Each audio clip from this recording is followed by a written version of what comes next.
Good evening, all. Audio video clear അല്ലടാ. Hello, good evening. Audio video clear ഇല്ലെന്ന് പറയാൻ പറ്റും. നമുക്ക് സെഷൻ ഇപ്പൊ സ്റ്റാർട്ട് ചെയ്യാം. ജസ്റ്റ് എന്നെ ഒന്ന് ഹോസ്റ്റ് ആക്കാൻ വേണ്ടി ഞാൻ വെയിറ്റ് ചെയ്യുവാണ്. ബിക്കോസ് എന്നാലേക്ക് നമ്മുടെ സ്ക്രീൻ ഷെയർ ചെയ്യാൻ പറ്റത്തുള്ളൂ.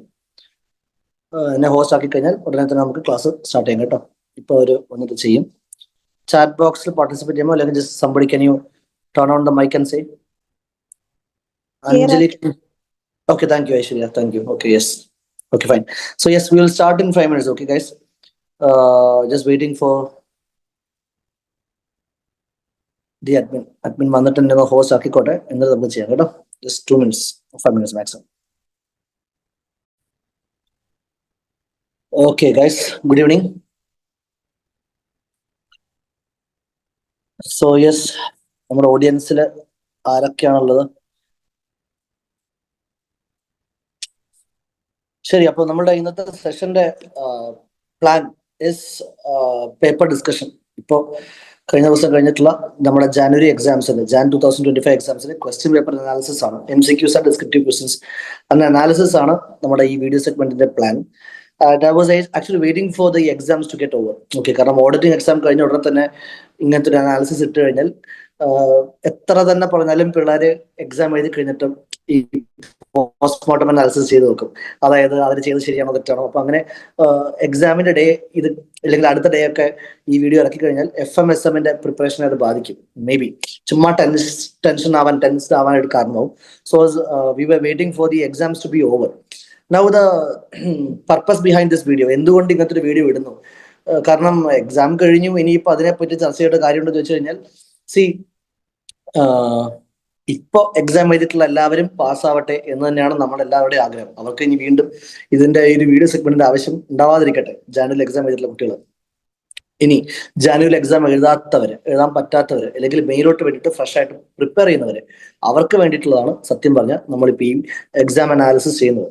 പിന്നെ ഒബ്വിയസ്ലി ചിലപ്പോൾ ഗ്രൂപ്പ് 1 മാത്രം ഫോക്കസ് ചെയ്തിട്ട് ഗ്രൂപ്പ് 2 ഫോക്കസ് ചെയ്യാത്ത കുട്ടികളുണ്ടാവും. അവർക്കൊക്കെ to learn from the mistakes എന്തൊക്കെയാണ് to know for the strengthen their preparation, audit preparation. അതിന് വേണ്ടിയിട്ടാണ് നമ്മൾ എക്സാം പേപ്പറിന്റെ ഈ ഒരു ഇവാലുവേഷൻ വീഡിയോ ഇറക്കുന്നത്.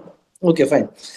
So yes, so we will just go through all these questions. എന്താണ് ഈ സോ കോൾഡ് ഒരു റീസെന്റ് അറ്റംപ്റ്റുകളത്തെ ടഫ് എന്ന് അല്ലെങ്കിൽ കൺസെപ്ച്വൽ എന്ന് ഇപ്പോൾ എല്ലാവരും പറയുന്ന ഒരുപാട് കുട്ടികൾ, it was to be very honest ഒരു മിക്സഡ് ഒപ്പീനിയൻ ആണ് ആക്ച്വലി കിട്ടിയിട്ടുള്ളത്. കുഴപ്പമില്ലായിരുന്നു, നന്നായിട്ട് അറ്റൻഡ് ചെയ്തിട്ടുണ്ട് എന്ന് പറഞ്ഞിട്ടുള്ള കുട്ടികൾ ഉണ്ട്. അതേപോലെ തന്നെ ലെങ്തി ആയിരുന്നു എന്ന് കുറച്ച് പേര് പറഞ്ഞു. ഒബ്വിയസ്ലി ലെങ്തി ആണ്. 20 പേജ് ആയിരുന്നു നമ്മുടെ ഓഡിറ്റിംഗ് ഇത്തവണത്തെ ക്വസ്റ്റ്യൻ പേപ്പർ വന്നേക്കുന്നത്. കേസ് സ്റ്റഡീസ് ഉണ്ട്, ഈവൻ ഡിസ്ക്രിപ്റ്റീവ്സ് പോലും കേസസ് പോലെ സ്മോൾ മിനി കേസസ് ആയിട്ടാണ് ഇത്തവണ എക്സാമിന് വന്നിട്ടുള്ളത്. കൺസെപ്റ്റ് ഓറിയന്റഡ് ആയിരുന്നോ ചോദിച്ചാൽ യെസ് ആണ് തീർച്ചയായിട്ടും. കുറച്ചൊക്കെ ഒരു 1-2 ക്വസ്റ്റ്യൻസ് ഫെയർലി കൺസെപ്ച്വൽ ആണ്, ഒന്ന് ട്രിക്കിയാണ്. അതായത് പെട്ടെന്ന് കണ്ടു കഴിഞ്ഞാൽ നമുക്ക് സ്പോട്ടിൽ ചിലപ്പോൾ ആ എക്സാം ഹോളിന്റെ സ്ട്രെസ്സിൽ ആൻസർ ചെയ്യാൻ പറ്റത്തില്ലായിരിക്കും, ചിലപ്പോൾ കത്തില്ല. പിന്നീട് ആൻസർ കേൾക്കുമ്പോൾ നമ്മൾ ഓ ഷിറ്റ് ഇതായിരുന്നു എന്നൊക്കെ നമുക്ക് തോന്നിപ്പോകും. ബട്ട് ദെൻ എക്സാം ഹോളത്തെ ആ ഒരു എൻവയൺമെന്റിൽ അത് കിട്ടുമോ എന്നുള്ളത് it's actually something I am also waiting for the result വരുമ്പോഴേ how the students actually flared എന്ന് അറിയാൻ പറ്റത്തുള്ളൂ. Anyways, ya, to my honest opinion is previous ആയിട്ട് ഒരു 3-4 അറ്റംപ്റ്റ് വെച്ച് നോക്കുമ്പോൾ യെസ്, ഒബ്വിയസ്ലി ഇത്തവണത്തെ പേപ്പറിന് കുറച്ച് സ്റ്റാൻഡേർഡ് ഉണ്ട്. പക്ഷെ തീർത്തും അൺഅപ്രോച്ചബിൾ ആണോ? അല്ല. എക്സംഷൻ അൺഅറ്റൈനബിൾ ആണോ? അല്ല. ഓക്കെ, സോ ഈ ഒരു പേപ്പറിന്റെ ഡിസ്കഷൻ ഓക്കെ നമ്മുടെ ഈ സൂം സെഷൻ നിങ്ങൾക്ക് റെക്കോർഡ് ചെയ്തിട്ട് നിങ്ങളുടെ ആപ്സിൽ, നമുക്ക് ട്രിപ്ലൈ ആപ്പിൽ അവൈലബിൾ ആയിരിക്കും നിങ്ങൾക്കൊക്കെ. അതേപോലെ തന്നെ നമ്മൾ ട്രിപ്ലൈയുടെ യൂട്യൂബ് ചാനലിലും ഈ വീഡിയോ ഇടുന്നുണ്ടാവും. So that I recommend that നിങ്ങൾ എക്സാമിന് മുമ്പ് ഒരു തവണയും കൂടി ഈ വീഡിയോ കാണുന്നത് നല്ലതായിരിക്കും. നിങ്ങളുടെ ഫൈനൽ റിവിഷന്റെ സമയത്ത്, അതായത് മെയ് എക്സാംസിന് വേണ്ടിയിട്ടുള്ള RTPയും MTPയും ഒക്കെ നമ്മൾ വീഡിയോസ് ചെയ്തിട്ടുണ്ടാവും. അത് കാണുന്നതിന്റെ ഒപ്പം തന്നെ ഈ വീഡിയോ കാണാൻ നല്ലതായിരിക്കും. കാരണം റീസെന്റ് ആയിട്ട് വന്നിട്ടുള്ള ഒരു സ്റ്റാൻഡേർഡ് പേപ്പറിൽ എങ്ങനെയൊക്കെ ക്വസ്റ്റ്യൻസ് വന്നു, എന്തൊക്കെയായിരുന്നു ആൻസേഴ്സ് എന്ന് അറിയുന്നത് തീർച്ചയായിട്ടും നിങ്ങളുടെ കോൺഫിഡൻസിനെ സ്ട്രെങ്തൻ ചെയ്യാൻ, ഡബിൾ ചെയ്യാൻ സഹായിക്കുന്നതായിരിക്കും. Yes, so let's get started. ഞാൻ കൂടുതൽ സംസാരിക്കുന്നില്ല. Let's get with the questions. Okay, screen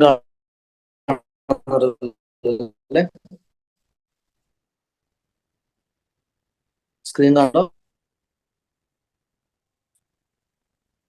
yes, ഒരു മിനിറ്റ്. ഓക്കെ, ക്വസ്റ്റ്യൻസ് സ്റ്റാർട്ട് ചെയ്യാം. ക്വസ്റ്റ്യൻ നമ്പേഴ്സ് ചെറുതായിട്ട് അങ്ങോട്ടും ഇങ്ങോട്ടും മാറാൻ ചാൻസ് ഉണ്ട്. ഓക്കെ, അത് ഓരോരുത്തരുടെയും ക്വസ്റ്റ്യൻ പേപ്പറിൽ നമ്പറിങ്സ്, പ്രത്യേകിച്ച് MCQസിലൊക്കെ കേസ് ക്വസ്റ്റ്യൻസിന്റെ ആ ഓർഡറിൽ ഞാൻ ഇത് ഡിസ്കസ് ചെയ്യണം. സെയിം ക്വസ്റ്റ്യൻസ് തന്നെയാണ് എല്ലാവരുടെയും ക്വസ്റ്റ്യൻ പേപ്പറിൽ, സെയിം ക്വസ്റ്റ്യൻ പേപ്പർ വരാൻ പോകുന്നത്. നമ്പർ അങ്ങോട്ട് ചിലപ്പോൾ മാറിപ്പോകും. ആൾക്കാരുണ്ടെങ്കിലും അവർക്കും ഈ ഡിസ്കഷൻസും നമ്മുടെ ഈ വീഡിയോ ഉപകാരപ്പെടുത്താവുന്നതാണ്. So yes, let us start. First നമുക്ക് കേസ് സ്റ്റഡി നോർമൽ ആ ഒരു ഓർഡർ തന്നെ പോവാം. 30 മാർക്ക് കേസ് സ്റ്റഡീസ് ഉണ്ട്, 70 മാർക്കിന് ഡിസ്ക്രിപ്റ്റീവ് ഉണ്ട്. Let us go through the first case study. ആദ്യത്തെ കേസ് സ്റ്റഡി നമുക്ക് സ്റ്റാർട്ട് ചെയ്യാം. PKH Associates, a chartered accountant firm, is practicing in Mumbai since last 2 decades. അപ്പോൾ കഴിഞ്ഞ ഒരു 20 വർഷമായിട്ട് ഒരു CFM ഡൽഹിയിലുണ്ടെന്ന്, മുംബൈയിലുണ്ടെന്ന് പറയുന്നു. Rahul got the opportunity to work as an articled clerk. After completion of the formalities, Rahul faced the statutory team. Similar ആയിട്ടുള്ള question നമ്മുടെ RTPയിലോ MTPയിലോ നമ്മൾ ചെയ്തിട്ടുണ്ട്. ഓക്കെ, ഈ Jan 25 RTPയിൽ സിമിലർ ക്വസ്റ്റ്യൻ വന്നിട്ടുണ്ട്. നമുക്ക് ബാക്കി വായിക്കാം. CAP, the partner heading the audit team. So CAP is the നമ്മുടെ engagement partner. Okay, this person is the engagement partner for us. So he is heading this team where Rahul, article assistant. ചെറുതായിട്ട് stuck ആവുന്നു, നെറ്റിന്റെ ചെറിയ issue ആണ്, ഒന്ന് adjust ചെയ്യാം. ഇപ്പൊ വരും.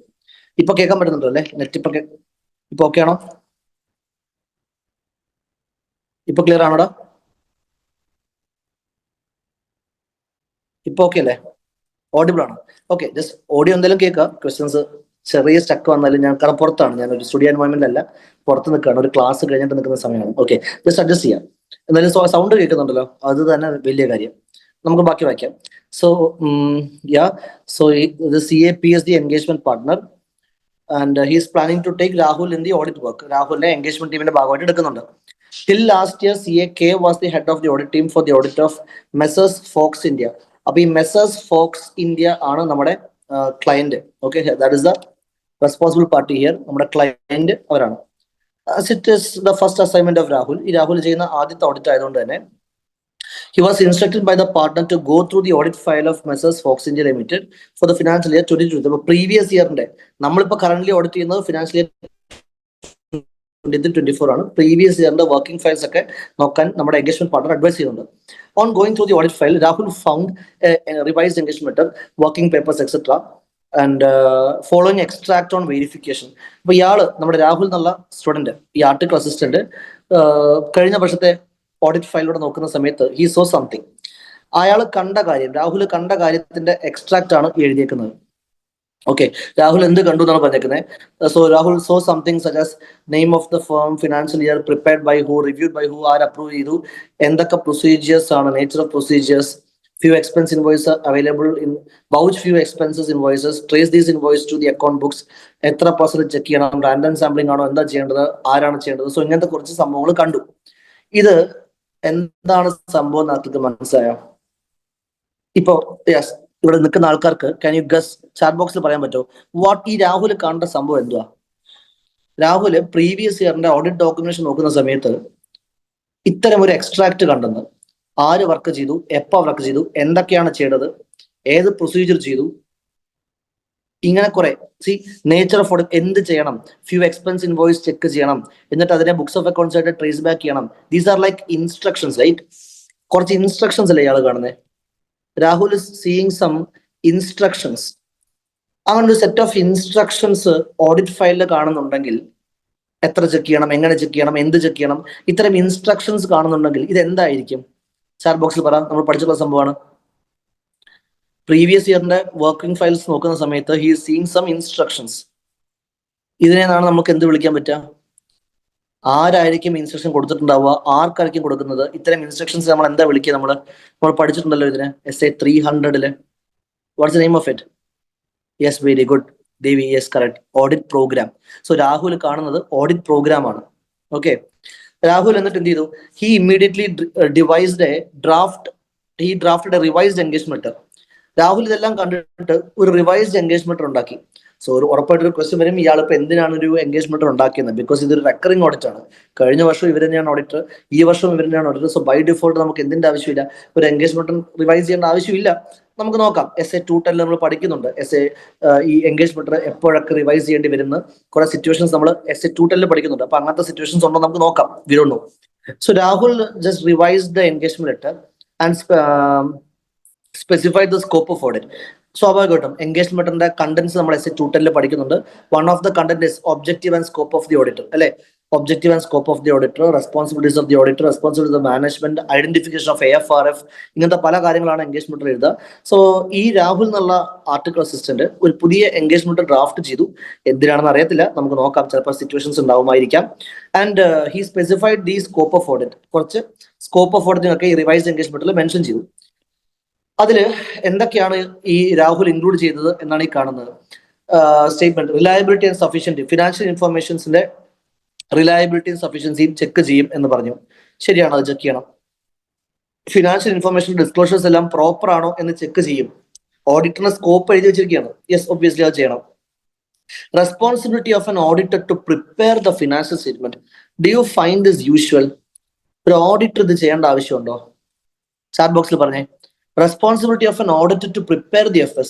ഓഡിറ്റർ FS പ്രിപ്പയർ ചെയ്യേണ്ട ആവശ്യമുണ്ടോ? റെസ്പോൺസിബിൾ ഇല്ല, അല്ലേ? നമ്മൾ അഷുറൻസ് എൻഗേജ്മെന്റ് ആണ്. Auditing assurance engagement. Assurance engagement എന്തിനാ? ഈ സബ്ജക്ട് മാറ്ററിന്റെ ക്രിയേഷനിൽ നമ്മൾ we have to remain independent. So yes, അപ്പൊ സ്കോപ്പ് എഴുതി വെച്ചതില് സ്റ്റേറ്റ്മെന്റ് 1 ഉം 2 ഉം കറക്റ്റ് ആണ്. തേർഡ് ചെയ്യുമെന്ന് പറഞ്ഞേക്കുന്ന കാര്യം ചെയ്യാൻ പാടില്ലാത്ത കാര്യമാണ്. അത് ചെയ്യേണ്ട ആവശ്യമില്ല. പിന്നെ statement number 4, coverage of all aspects of the entity relating to the financial statements. Okay, financial സ്റ്റേറ്റ്മെന്റ്സിന്റെ എല്ലാ ആസ്പെക്ടും ചെക്ക് ചെയ്യുന്നതൊക്കെ കറക്റ്റ് ആയിട്ടുള്ള കാര്യമാണ്. Yes, very good Karthikeyan. Yes, very good. So ഇവിടെ സ്റ്റേറ്റ്മെന്റ് നമ്പർ 3 ആക്ച്വലി തെറ്റാണ് എന്ന കാര്യം ഒന്ന് ഓർത്തു വെക്കാം. ഇവൻ എഴുതിയിട്ടുള്ള ഒബ്ജക്റ്റീവില് സ്കോപ്പ്, മറ്റേ എൻഗേജ്മെന്റിൽ എഴുതി കൊടുത്തിട്ടുള്ള സ്കോപ്പില് തേർഡ് സ്റ്റേറ്റ്മെന്റ് തെറ്റാണ്. നമുക്ക് ബാക്കി വായിക്കാം. Rahul thought that it is mandatory to obtain engagement every year. ആണോടെ? എല്ലാ വർഷവും എൻഗേജ്മെന്റ് വാങ്ങിക്കേണ്ട ആവശ്യമുണ്ടോ? എൻഗേജ്മെന്റ് എല്ലാ വർഷവും വാങ്ങിക്കേണ്ട. SA 210 പറയുന്നുണ്ട് 2 സിറ്റുവേഷൻസിൽ എൻഗേജ്മെന്റ് കൊടുക്കും വേണ്ട. If the law regulation clearly specifies in details terms of engagement വേണ്ട. റെക്കറിംഗ് ഓഡിറ്റില് unless there is a change എന്തിന്റെ ആവശ്യമില്ല? റിവൈസ് ചെയ്യേണ്ട ആവശ്യമില്ല. So he thought that it is mandatory to obtain engagement letter every year and handed over the revised draft to CAP. അതായത് നമ്മുടെ engagement പാർട്ണറിന് ഈ draft engagement കൊടുത്തു. CAP, നമ്മുടെ engagement partner is actually quite surprised. എന്തിനാണ് ഇപ്പൊ ഇവന് ഈ engagement draft ചെയ്തത്? നമ്മളും കുറച്ച് നേരമായിട്ട് ചോദിച്ചുകൊണ്ടിരിക്കുകയാണ് ഇപ്പൊ എൻഗേജ്മെന്റ് എന്തിനാണ് ഡ്രാഫ്റ്റ് ചെയ്തത്. CAP is surprised as to why Rahul is drafted the same and explained the situations under it is necessary. Okay, അപ്പൊ P എന്നിട്ട് പറഞ്ഞു കൊടുത്തു, എടാ മോനെ, എല്ലാ വർഷവും എന്ത് ചെയ്യേണ്ട ആവശ്യമില്ല, എൻഗേജ്മെന്റ് ഡ്രാഫ്റ്റ് ചെയ്യേണ്ട ആവശ്യമില്ല, ഏതൊക്കെ സിറ്റുവേഷൻസിലാണ് വേണ്ടത് എന്ന് പറഞ്ഞു കൊടുത്തു. Okay, before finalising the audit report Rahul perform the following procedures regarding subsequent. അപ്പൊ ക്വസ്റ്റൻ തന്നിട്ടില്ല, സബ്സിക്വന്റ് ഇവന്റ്സിനെയും കൂടി എടുത്തിട്ട് തലയിൽ വെക്കുന്നുണ്ട് നമ്മുടെ രാഹുല്. സബ്സിക്വന്റ് ഇവന്റ്സിന് SA ഓർമ്മയുണ്ടോ? സബ്സിക്വന്റ് ഇവന്റ്സ് SA സബ്സിക്വന്റ് ഇവന്റ്സിന് SA ഏതാണ്? Very good, SA 560. So SA 560 subsequent ഇവന്റ്സിനെ ഐഡന്റിഫൈ ചെയ്യാൻ ആവശ്യമായിട്ടുള്ള കുറച്ച് ശ്രമങ്ങളും ആര് ചെയ്യുന്നുണ്ട്? നമ്മുടെ രാഹുൽ ചെയ്യുന്നുണ്ട്. അതിന്റെ ഭാഗമായിട്ട് രാഹുൽ എന്തൊക്കെയാണ് ചെയ്തത്? He obtain understanding of the procedures established by the company to ensure that subsequent events. ഇപ്പൊ മാനേജ്മെന്റ് എന്തൊക്കെ സബ്സിക്വന്റ് ഇവന്റ്സ് ഐഡന്റിഫൈ ചെയ്യാനായിട്ട് മാനേജ്മെന്റ് എന്തൊക്കെ ചെയ്തിട്ടുണ്ട് എന്ന് ചെക്ക് ചെയ്തു. Good. He enquired the management of the company as to whether any subsequent events have occurred which affect the FS as of 31st March position effect ചെയ്യുന്ന വല്ല subsequent ഇവന്റ്സും സംഭവിച്ചിട്ടുണ്ടോ മാനേജ്മെന്റിനോട് enquire ചെയ്തു. Okay, good. Read the latest interim FS. Good. Interim FS ഒക്കെ നോക്കും. ഇതൊക്കെ SA 560 നമ്മൾ subsequent events identify ചെയ്യാൻ വേണ്ടി പറയുന്ന പോയിന്റ്സ് ആണ്. Also Rahul is reading the minutes of the meetings of this company that have been held up to 31st March. 31st March വരെ സംഭവിച്ചിട്ടുള്ള മീറ്റിങ്ങുകളുടെ മിനിറ്റ്സും വായിച്ചെന്ന്. ഇത് ആക്ച്വലി ഇനപ്രോപ്രിയേറ്റാ. കാരണം എന്താ? സബ്സിക്വന്റ് ഇവന്റ്സ് വെച്ച് കഴിഞ്ഞാൽ 31st മാർച്ചിന് ശേഷം സംഭവിക്കുന്ന കാര്യങ്ങളല്ലേ. അപ്പൊ 31st മാർച്ചിന് മുമ്പുള്ള മീറ്റിങ്ങുകളുടെ മിനിറ്റ്സ് വായിച്ചിട്ട് കാര്യമില്ല. 31st മാർച്ചിന് ശേഷം, എന്നാൽ ഓഡിറ്റ് റിപ്പോർട്ടിന്റെ അന്ന് വരെയുള്ള പീരീഡിനെയാണ് നമ്മൾ സബ്സിക്വന്റ് ഇവന്റ്സ് വിളിക്കുക. ആ പീരീഡിലുള്ള സബ്സിക്വന്റ് മീറ്റിംഗ്സിലത്തെ മിനിറ്റ്സ് ഒക്കെ വായിച്ചാൽ മനസ്സിലാക്കാം this is actually not relevant. അപ്പോൾ സബ്സിക്വന്റ് ഇവന്റ് കണ്ടുപിടിക്കാനായിട്ട് ഈ രാഹുൽ ചെയ്യുന്ന കാര്യങ്ങളിലും ആദ്യത്തെ 3 ഓക്കെയാണ്, 4ാമത്തെ പരിപാടി ഇറ്റ്സ് ആക്ച്വലി ഇറലവന്റ്. നൗ ഇത്തരം ഇപ്പൊ നമ്മൾ കേസ് അനാലിസിസ് ചെയ്തു. കേസ് അനാലിസിസിന്റെ ബേസിസിൽ now let's get to the questions. Which of the following would not form part of the explanation given by CAP to Rahul? അതായത് നമ്മുടെ ചാർട്ടർ അക്കൗണ്ട് പറഞ്ഞു കൊടുത്തല്ലോ ഏതൊക്കെ സിറ്റുവേഷൻസിലാണ് എൻഗേജ്മെന്റ് ലെറ്റർ ഡ്രാഫ്റ്റ് ചെയ്യാൻ പറ്റുകയെന്ന്. എൻഗേജ്മെന്റ് ലെറ്റർ റീഡ്രാഫ്റ്റ് ചെയ്യാൻ, റിവൈസ് ചെയ്യാൻ, എൻഗേജ്മെന്റ് ലെറ്റർ എപ്പോഴൊക്കെ redraft ചെയ്യണം, എപ്പോഴൊക്കെ റിവൈസ് ചെയ്യണം എന്ന് നമ്മുടെ പാർട്ട്ണർ, എൻഗേജ്മെന്റ് പാർട്ട്ണർ പറഞ്ഞു കൊടുത്തു. അപ്പോൾ അങ്ങനെ പറഞ്ഞു കൊടുക്കുന്നതിൽ which of the following would not form part of the explanation? പെട്ടെന്ന് പറയാൻ പറ്റുമോ നോക്കിയേ, ഏതായിരിക്കും റെലവെന്റ് അല്ലാത്തത്? അപ്പൊ 4 ഓപ്ഷൻസ് ഉണ്ട്. ആ 4 ഓപ്ഷൻസിൽ മിക്കവാറും 3 ഓപ്ഷൻസ് എൻഗേജ്മെന്റ് റിവൈസ് ചെയ്യാൻ ആവശ്യമായിട്ടുള്ളതായിരിക്കും, ഒരെണ്ണം ആവശ്യമില്ല. C, yes, very good, very good, very good. Replacement of CAK. C, ഈ ക്ലയന്റിന്റെ നേച്ചർ ഓഫ് ഓപ്പറേഷൻസ് മാറുന്നു, മിസ്അണ്ടർസ്റ്റാൻഡിംഗ് വരുന്നു, ഫിനാൻഷ്യൽ റിപ്പോർട്ടിംഗ് റിക്വയർമെന്റ് ചേഞ്ച് വരുന്നു, ഓഡിറ്റിംഗ് റിപ്പോർട്ടിംഗ് റെസ്പോൺസിബിലിറ്റി ചേഞ്ച് വരുന്നു. ഇതൊക്കെയാണ് കാരണങ്ങൾ. എൻഗേജ്മെന്റ് ടീമിലത്തെ പാർട്ട്നേഴ്സ് മാറുന്നത് എൻഗേജ്മെന്റ് ലെറ്റർ റിവൈസ് ചെയ്യുന്നതിന്റെ റീസൺ അല്ല. മാനേജ്മെന്റ് മാറിക്കഴിഞ്ഞാൽ നമ്മൾ എൻഗേജ്മെന്റ് റിവൈസ് ചെയ്യണം. എൻഗേജ്മെന്റ് ടീം മാറിക്കഴിഞ്ഞാൽ മാറുന്ന എവിടെയും പറയുന്നില്ല. So C is the answer. മനസ്സിലായോ? അടുത്തത്, which of the statement included by Rahul in the revised draft engagement is incorrect? ഇപ്പൊ രാഹുൽ സത്യം പറഞ്ഞാൽ എൻഗേജ്മെന്റ് ഡ്രാഫ്റ്റ് ചെയ്യേണ്ട ആവശ്യമില്ല, പക്ഷെ ഡ്രാഫ്റ്റ് ചെയ്ത് കൊടുത്തു പറഞ്ഞണം. ആ കൊടുത്തതിൽ ഒരു സ്റ്റേറ്റ്മെന്റ് തെറ്റിച്ചു, നമ്മൾ അത് കണ്ടുപിടിച്ചിരുന്നു ഇല്ലേ? യെസ്, ഡി സ്റ്റേറ്റ്മെന്റ് തെറ്റ് ചെയ്തിരിക്കുകയാണ്. ഓഡിറ്റർ FS ചെക്ക് ചെയ്യണം എന്നൊക്കെ സ്കോപ്പിൽ എഴുതി വെച്ചു, അത് ഓഡിറ്ററിന് സ്കോപ്പിൽ വരുന്ന കാര്യമല്ല. So statement number 3 is wrong.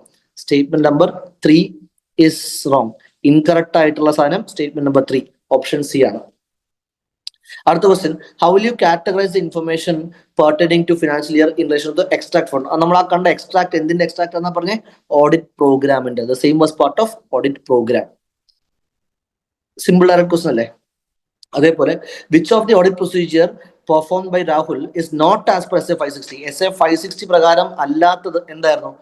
മറ്റേ 31 മാർച്ചിന് മുന്നേ ഉള്ള മീറ്റിംഗ്സിന്റെ മിനിറ്റ് നോക്കി ആ 4ാമത്തെ സ്റ്റേറ്റ്മെന്റ് ആവശ്യമില്ലായിരുന്നു എന്ന് പറഞ്ഞു ഇല്ലേ, SA 560 സംബന്ധിച്ചിട്ട്. So 4th procedure was not required. Answer is D. Okay ആണോ? First case study is over. Simple അല്ലേ? First case study simple question ആണ്. SA 560 ബേസ്ഡ് ആയിട്ടുള്ള ക്വസ്റ്റ്യൻ വന്നിട്ടുണ്ട്, 210 ബേസ്ഡ് ആയിട്ടുള്ള ക്വസ്റ്റ്യൻ വന്നിട്ടുണ്ട്. 210, 560. പിന്നെ ഓഡിറ്റ് പ്രോഗ്രാമിനെ ഐഡന്റിഫൈ ചെയ്യാൻ SA 300 ബേസ്ഡ് ആയിട്ടും ഒരു ക്വസ്റ്റ്യൻ വന്നിട്ടുണ്ട്. സോ പല SAS കമ്പൈൻ ചെയ്ത് വന്നിട്ടുള്ള ഒരു നല്ല typical case study. First case study is over. രണ്ടാമത്തെ കേസ് സ്റ്റഡി, CAF. ഇതാണ് നമ്മുടെ ചാർട്ടേഡ് അക്കൗണ്ടിന്റെ പേര്.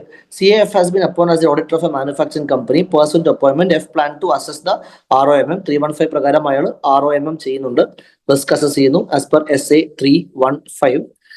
During this process, F observed that entity has identified various controls to mitigate the risk. അപ്പം എൻറ്റിറ്റിക്ക് പല തരം കൺട്രോൾസ് ഉണ്ട് എന്ന് ഓഡിറ്റർ മനസ്സിലാക്കുന്നു. The entity has implemented a control called target, whose objective is to ensure that production systems are processed to meet the financial reporting objectives. Okay. The entity has implemented a control named target, whose objective is to ensure that production systems are processed to meet the financial reporting objective. Okay. Listen. ഇപ്പൊ നമ്മുടെ Kochi batch, Trivandrum batch കുട്ടികൾക്ക് internal കൺട്രോളിന്റെ last topics, internal control area, അതേപോലെ vouching verification, നമുക്ക് കുറച്ച് portions ഒരു 2 days class pending ഉണ്ട്. ആ ചാപ്റ്ററിലത്തെ ടോപ്പിക് ആണത്. ഓക്കെ. ഇപ്പൊ ആ ക്ലാസ്സിൽ ഇപ്പൊ നമ്മുടെ മെയ് ബാച്ചിലെ കുട്ടികൾ ഇത് കാണുന്നുണ്ടെങ്കിൽ നമുക്ക് ആ ഒരു 2 days ടോപ്പിക് ബാക്കിയുണ്ട്. ആ ടോപ്പിക്ക് വന്നിട്ടുള്ള ഒരു ക്വസ്റ്റൻ ആണിത്. അതായത് ഓഡിറ്റ് ഇൻ ഓട്ടോമേറ്റഡ് എൻവയൺമെന്റ് എന്നുള്ള ടോപ്പിക് നമുക്ക് പഠിക്കാറുണ്ട്. ഇന്റേണൽ കൺട്രോൾ ചാപ്റ്ററിൽ വരുന്നതാണ് ഈ audit of automated environment. Audit of automated എൻവയൺമെന്റിൽ പലതരം ഈ ഓട്ടോമേറ്റഡ് ആയിട്ടുള്ള ഓട്ടോമേറ്റഡ് എൻവയൺമെന്റിൽ നമുക്ക് ചെക്ക് ചെയ്യാനുള്ള കൺട്രോൾസ് അല്ലെങ്കിൽ ക്ലയന്റിന് ഉണ്ടാവുന്ന കൺട്രോൾസ്, പലതരം കൺട്രോൾസ് ഉണ്ട്. ജനറൽ IT കൺട്രോൾസ് അഥവാ ബാക്ക് എൻഡ് കൺട്രോൾസ് ഉണ്ട്, ആപ്ലിക്കേഷൻ കൺട്രോൾസ് അഥവാ ഫ്രണ്ട് എൻഡ് കൺട്രോൾസ് ഉണ്ട്. അങ്ങനത്തെ ഒരു ടോപ്പിക് നമ്മൾ പഠിക്കും. ഇതിൽ ജനറൽ IT കൺട്രോൾസിന്റെ അകത്ത് പല സബ് ക്ലാസിഫിക്കേഷൻസ് ഉണ്ട്. അതിൽ വരുന്ന ഒരു സംഭവമാണ് ഈ data centre and process, data centre controls എന്നുള്ള സംഭവമുണ്ട്. ഞാൻ I will just show you that. ഇത് നമ്മുടെ ടെക്സ്റ്റ് ബുക്കിൽ പേജ് നമ്പർ ഏറ്റവും ബാക്കിലോട്ട് വന്നു കഴിഞ്ഞാൽ data centre network operation controls ആണ് ആ കൺട്രോളുടെ ആക്ച്വൽ പേര്. I will just show you that page. Come to page number 203. അതിന്റെ അകത്ത് കാണാൻ പറ്റും 3 ടൈപ്സ് ഓഫ് കൺട്രോൾസ് ഉണ്ട് ഓട്ടോമേറ്റഡ് എൻവയൺമെന്റിൽ. അതിൽ ജനറൽ IT കൺട്രോൾസിൽ പല സബ് ക്ലാസിഫിക്കേഷൻസ് ഉണ്ട്. Data centre and network operation, program change management, access security controls and acquisition system, application system, acquisition development and maintenance controls. ഇങ്ങനെ 4 സംഭവം. ഇതിൽ data centre and network operations എന്നുള്ളൊരു സംഭവം, ഇത് നമ്മൾ ക്ലാസ്സിൽ ഇത് പറയാൻ പോകുന്നേ ഉള്ളൂ. ഓക്കെ. മെയ് ബാച്ചിലത്തെ പിള്ളേരെ ബാക്കി ഉണ്ടെങ്കിൽ അവർക്ക് ഇത് വരാൻ പോകുന്നേ ഉള്ളൂ. ബട്ട് ഓൾറെഡി ജാനുവരിയിലത്തെ എക്സാമിലത്തെ കുട്ടികൾക്ക് സംഭവം മനസ്സിലായിട്ടുണ്ടാവും. ഡാറ്റ സെന്റർ നെറ്റ്വർക്ക് ഓപ്പറേഷൻസിനകത്ത് വരുന്ന ടോപ്പിക്കാണ് ഈ to ensure that systems are processed to meet the financial reporting objectives. Exactly same words അല്ലേ നമ്മൾ ഇവിടെ കാണുന്നത്. This client entity also has implemented a control for this purpose to ensure that financial reporting objectives are met. The production system is processed. So same. So data center controls are data center network operation controls ആണ് ഈ കാണുന്നത്. Data centre and network operations control. ആ ഒരു control തന്നെയാണ് data centre network operations control ആണ് ഇവിടെ കാണുന്നത്. On completion of the RAP, ഈ റിസ്ക് അസസ്മെന്റ് ചെയ്തപ്പോൾ F was wondering as to how he can verify the excesses of RP transaction. അപ്പൊ risk assessment നടത്തി ഇനി RP ട്രാൻസാക്ഷൻസിനെ ഓഡിറ്റർ കണ്ടുപിടിക്കാൻ വേണ്ടി ശ്രമിക്കുകയാണ്. He consulted one of his colleagues. CA suggested, CA Z ആണ് colleague. അപ്പൊ കൊലീഗിന്റെ അടുത്ത് ചോദിച്ചു എങ്ങനെയാണ് RP ട്രാൻസാക്ഷൻ ചെക്ക് ചെയ്യാന്ന്. അയാൾ കുറച്ച് വഴി പറഞ്ഞു കൊടുത്തു. Information supplied by the entity to regulatory, ഈ റെഗുലേറ്ററി അതോറിറ്റീസ് സെബി, RBI പോലത്തെ റെഗുലേറ്ററി അതോറിറ്റീസിന് കൊടുക്കുന്ന ഇൻഫർമേഷൻ ചെക്ക് ചെയ്താൽ RPകളെ കണ്ടുപിടിക്കാൻ പറ്റുമെന്ന് പറഞ്ഞു. അത് കറക്റ്റ് ആണ്. ഇൻകം ടാക്സ് റിട്ടേൺസും ഇൻഷുറൻസ് പോളിസീസും നോക്കണം. പക്ഷെ ഈ ഇൻവെന്ററി റെക്കോർഡ്സ്, ഗോഡൌണിൽ എത്ര സ്റ്റോക്ക് ഉണ്ട് എന്ന് വായിച്ചു കഴിഞ്ഞാൽ അതിൽ നിന്നും RPകളെ കണ്ടുപിടിക്കാൻ പറ്റുമോ? ഇത് ഇൻവെന്ററിക്ക് അകത്തൊന്നുമല്ലല്ലോ ഈ RP ഒളിച്ചിരിക്കാൻ പോകുന്നത്. സോ ഇസഡ് കൊലീഗ് ആണെന്ന് പറഞ്ഞിട്ട് കാര്യമില്ല. അയാൾ പറഞ്ഞ എല്ലാ കാര്യങ്ങളും ശരിയല്ല. എങ്ങനെയാണ് നമുക്ക് RP ട്രാൻസാക്ഷനെ കണ്ടുപിടിക്കാൻ വേണ്ടി പറ്റുക? ഒരു 4 മെത്തേഡ്സ് പറഞ്ഞിട്ടുണ്ട്. അതിൽ മൂന്നാമത്തെ മെത്തേഡ് ആക്ച്വലി റോങ് ആണ്. നമുക്ക് ഇൻവെന്ററി റെക്കോർഡ്സ് വഴി RP ട്രാൻസാക്ഷൻ ചെക്ക് ചെയ്യാൻ പറ്റത്തില്ല. പിന്നെ തുടർന്നും കേസ് സ്റ്റഡി പോകുന്നു. On going to the financial statements provide by the entity, CAF, നമ്മുടെ charter accountant, he observe that the entity has significantly borrowed an amount during the financial. അപ്പോൾ വലിയ borrowings ഈ വർഷം ക്ലയന്റ് നടത്തിയിട്ടുണ്ട് എന്ന് പറയുന്നു. വോയിസ് കേൾക്കുന്നുണ്ടല്ലോ അല്ലേ? Am I audible? കുഴപ്പമൊന്നുമില്ലല്ലോ? Okay. So the auditor observed that the entity is making huge borrowings. F wanted to ensure that all the borrowings on the balance sheet represent valid claims. നിങ്ങൾ പറഞ്ഞേ, എന്ത് assertion ആണ് auditor check ചെയ്യുന്നത്? Auditor നോക്കിയപ്പോൾ client ഒരുപാട് borrowings വരുത്തിയിട്ടുണ്ട്. ഈ വർഷം ഒരുപാട് പൈസ വാങ്ങിച്ചിട്ടുണ്ട്. ഈ കടമായിട്ട് വാങ്ങിച്ച പൈസയെല്ലാം ശരിക്കും ഇവൻ തന്നെയാണോ മേടിച്ചേക്കുന്നത്? ഇവന്റെ ബാധ്യത തന്നെയാണോ? നിന്റെ ക്ലയന്റിന്റെ ഒബ്ലിഗേഷൻ തന്നെയാണോ? Does the bank actually have the claim to these amounts? അതായത് ഈ ബോറോയിങ്സ് പറഞ്ഞേക്കുന്ന പൈസ ശരിക്കും ഇവരുടെ ലയബിലിറ്റി ആണോ എന്ന് ചെക്ക് ചെയ്യുന്നു എന്ന് പറയുമ്പോൾ ഏത് അസേർഷൻ ആണ് ചെക്ക് ചെയ്യുന്നത്? Which assertion are we checking here? Rights and obligation. Correct. Assets must be the rights of the entity and liabilities must be the obligations of the entity. Very good, Anjali. Yes. So yes, auditor ഇവിടെ rights and obligations ആണ് check ചെയ്യുന്നത്. Accordingly rights and obligation check ചെയ്യാനായിട്ട് ഇയാൾ ചില കാര്യങ്ങൾ ചെയ്യുവാണ്. ചില subsequent transactions after the end of reporting period ചെയ്തു. ഇൻട്രസ്റ്റ് റീകമ്പ്യൂട്ട് ചെയ്തു. ബോർഡ് മീറ്റിംഗ്സിന്റെ അപ്രൂവൽ മേടിച്ചു. അതായത് ഈ ലോൺ എടുക്കാൻ അപ്രൂവൽ കിട്ടിയിട്ടുണ്ടായിരുന്നു. പിന്നെ ലോൺ ബാലൻസിനെ പേബിൾസുമായിട്ടും ലോൺ അഗ്രിമെന്റുമായിട്ടും കമ്പയർ ചെയ്ത് നോക്കി. അപ്പൊ ഇയാള് 4 കാര്യങ്ങൾ ചെയ്തിട്ടുണ്ടെങ്കിലും ആ 4 കാര്യവും ശരിക്കും പറഞ്ഞാൽ റൈറ്റ്സ് ആൻഡ് ഒബ്ലിഗേഷന് വേണ്ടിയിട്ടുള്ളതല്ല. ഈ സബ്സിക്വന്റ് ട്രാൻസാക്ഷൻസ് ഒക്കെ നോക്കുന്നത് എന്തെങ്കിലും ഒമിഷൻസ് ഉണ്ടോ അഥവാ കംപ്ലീറ്റ്നെസ് ചെക്ക് ചെയ്യാൻ വേണ്ടിയിട്ടാണ്. അതായത് ലോണിന്റെ റീപേയ്മെന്റ്സ് എല്ലാം പ്രോപ്പറായിട്ട് റെക്കോർഡ് ചെയ്തിട്ടുണ്ടോ അങ്ങനെയൊക്കെ നോക്കാനാണ് ഈ സബ്സിക്വന്റ് ട്രാൻസാക്ഷൻസ് നോക്കുന്നത്, ഫിനാൻഷ്യൽ ഇയറിന് ശേഷമുള്ള. ഇൻട്രസ്റ്റ് റീകമ്പ്യൂട്ട് ചെയ്ത് നോക്കുന്നത് അഗെയിൻ വാല്യുവേഷൻ പ്രോപ്പർ ആണോ, അല്ലെങ്കിൽ ഇൻട്രസ്റ്റിന്റെ ആക്യുറസി, ആ ഒരു ഇൻട്രസ്റ്റ് എക്സ്പെൻസ് അതിന്റെ ആക്യുറസി നോക്കാൻ വേണ്ടിയിട്ടാണ്. Reviewing the board minute four approval, board ശരിക്കും ഇങ്ങനത്തെ ഒരു സംഭവം സാങ്ഷൻ ചെയ്തിട്ടുണ്ടോ നോക്കുന്നത് മേ ബി ഇത്തരം ഒരു ലയബിലിറ്റി എക്സിസ്റ്റ് ചെയ്യുന്നുണ്ട് എന്നറിയാൻ വേണ്ടിയിട്ടാണ്. പക്ഷെ ലോൺ അഗ്രിമെന്റുമായിട്ട് ഇതിനെ കമ്പയർ ചെയ്ത് നോക്കിയാലേ ഇയാളുടെ പേരിൽ തന്നെയാണോ ലോൺ എടുത്തേക്കുന്നത്, ഇത്രയും എമൗണ്ട് കൊടുക്കാനുണ്ടോ എന്നൊക്കെ നമുക്ക് ഉറപ്പുവരുത്താൻ പറ്റുള്ളൂ. സോ ആക്ച്വലി 4ാമത് ചെയ്ത പ്രൊസീജിയറാണ് നമുക്ക് വേണ്ടത്, ഈ റൈറ്റ്സ് ആൻഡ് ഒബ്ലിഗേഷൻ ചെക്ക് ചെയ്യാനായിട്ട്. കാരണം റൈറ്റ്സ് ആൻഡ് ഒബ്ലിഗേഷൻ അല്ലേ നമുക്ക് ചെക്ക് ചെയ്യാനുള്ളത്. ക്വസ്റ്റ്യൻ എന്തായിരുന്നു? നമുക്ക് ഈ ക്ലയന്റിന് ഈ വർഷം ഒരുപാട് ബോറോയിങ്സ് ഉണ്ട്. ആ ബോറോയിങ്സ് എല്ലാം ശരിക്കും അയാൾ തന്നെ പേ ചെയ്യാനുള്ളതാണോ? Does the bank actually have valid claims against this entity? So liability ആണോ ചെക്ക് ചെയ്യണമെങ്കിൽ, റൈറ്റ്സ് ആൻഡ് ഒബ്ലിഗേഷൻ ചെക്ക് ചെയ്യണമെങ്കിൽ ഇതിൽ 4ാമത്തെ പ്രൊസീജിയർ ആണ് ആക്ച്വലി ഹെൽപ്ഫുൾ ആയിട്ട് വരിക. Okay, CF decided to perform analytical procedures also to obtain audit evidence about the reasonableness of the purchase quantity and price. Okay, ഇയാളപ്പോൾ analytical പ്രൊസീജിയേഴ്സും ചെയ്യുന്നുണ്ട്. It's a good auditor actually. കുറെ procedures ചെയ്യുന്നുണ്ട്. F scrutinized the raw material consumed as per manufacturing account and compared the same with the previous years. Okay, see, നമ്മുടെ F analytical പ്രൊസീജിയേഴ്സിന്റെ ഭാഗമായിട്ട്, ratio അനാലിസിസിന്റെ ഭാഗമായിട്ട് ഈ വർഷം ഫിനിഷ് ഗുഡ്സിൽ എത്ര റോ മെറ്റീരിയൽസ് കൺസ്യൂംഡ് ആയിട്ടുണ്ട് എന്നൊക്കെ അത് കമ്പയർ ചെയ്ത് നോക്കി. സെയിം ക്വസ്റ്റ്യൻ നമ്മൾ ക്ലാസ്സിൽ നമ്മുടെ MCQ ഡിസ്കഷനിൽ ചെയ്തിട്ടുണ്ട്. MCQ ഡിസ്കഷൻ നമ്മുടെ SA 500 സീരീസിന്റെ MCQ ഡിസ്കഷൻ ആണോ അതോ നമ്മുടെ കേസ് സ്റ്റഡീസ് ആണോ ഞാൻ ഓർക്കുന്നില്ല. Same thing only. Analytical procedure which involves checking the raw material consumed, അതിനൊരു പേര് പറയും ആക്ച്വലി. SA 520 പ്രകാരം 4 മെത്തേഡ്സേ ഉള്ളൂ. റേഷ്യോ അനാലിസിസ് മെയിൻ ടെക്നിക്സ് ആണ് നമ്മൾ പഠിക്കുന്നത്. Ratio analysis, trend analysis, reasonableness, structural modelling. But then ഈ റേഷ്യോ അനാലിസിസിൽ തന്നെ അനലിറ്റിക്കൽ പ്രൊസീജിയേഴ്സ് തന്നെ സബ് വേരിയേഷൻസ്, ഒരു MCQ നമ്മൾ ചെയ്തിട്ടുണ്ട് ക്ലാസ്സിൽ. Stock composition analysis, stock consumption, raw material consumption analysis, അങ്ങനെ പല സബ് ഡിവിഷൻസ് ഉണ്ട്. അതായത് ഫിനിഷ് ഗുഡ്സിന്റെ അകത്ത് എത്ര റോ മെറ്റീരിയൽസ് ആണ് ഓരോ കോമ്പണന്റും അടങ്ങിയിരിക്കുന്നത്, അല്ലെങ്കിൽ ഫിനിഷ് ഗുഡിന്റെ മാനുഫാക്ചറിംഗ് എത്ര മാത്രം മെറ്റീരിയൽസ് കൺസ്യൂം ചെയ്തു, ഇതിന്റെയൊക്കെ അനാലിസിസിനെ നമുക്ക്, ഇതെല്ലാം അനലിറ്റിക്കൽ പ്രൊസീജിയേഴ്സ് ആണ്, മാത്തമാറ്റിക്കൽ പ്രൊസീജിയേഴ്സ് ആണ്. സോ ഇവിടെ പർട്ടിക്കുലർലി എന്ത് അനാലിറ്റിക്സ് ആണ് ഇയാൾ ചെയ്തത്? സ്റ്റോക്ക് കോമ്പോസിഷൻ അനാലിസിസ് ആണ് ഇയാൾ ചെയ്യുന്നത്. ബിക്കോസ് എത്രമാത്രം, സോറി, സ്റ്റോക്ക് കോമ്പോസിഷൻ അല്ല, stock consumption, raw material consumption analysis ഇവിടെ നടക്കുന്നതായിട്ട് നമുക്ക് കാണാൻ പറ്റും. Consumption analysis. എന്തുകൊണ്ട് ഞാൻ കൺസംഷൻ അനാലിസിസ് പറയുന്നത്? ബിക്കോസ് എത്രമാത്രം റോ മെറ്റീരിയൽ കൺസ്യൂം ചെയ്തു പെർ ഫിനിഷ് ഗുഡ് എന്നൊക്കെയാണ് ഇയാൾ കമ്പയർ ചെയ്യുന്നത്. Okay, so consumption analysis. Do remember that word? ക്ലാസ്സിൽ ഇപ്പൊ ഇരുന്നിട്ടുള്ള ആൾക്കാർക്ക് ഓർമ്മയുണ്ടാവും, മറ്റേ നമ്മുടെ 500 സീരീസിൽ ഒരു ക്വസ്റ്റ്യൻ നമ്മൾ ചെയ്തിട്ടുണ്ട്. ഈ stock composition, stock consumption analysis, ഇത് ഐഡന്റിഫൈ ചെയ്യുക. സെയിം ടൈപ്പ് ഓഫ് ക്വസ്റ്റ്യൻ നമ്മൾ ചെയ്തിട്ടുണ്ട്. Do remember that guys? Anjali ഓർക്കുന്നുണ്ടോ? ദേവി, ഫിലിക്സ്, എനിബഡി? വീഡിയോ കഴിഞ്ഞിട്ട് നോക്കുക. ചെക്ക് ദ 500 സീരീസ് നോക്കുക. 500 സീരീസിന്റെ കേസ് സ്റ്റഡീസിൽ ഒരെണ്ണം വന്നിട്ടുണ്ട് ഈ സംഭവം.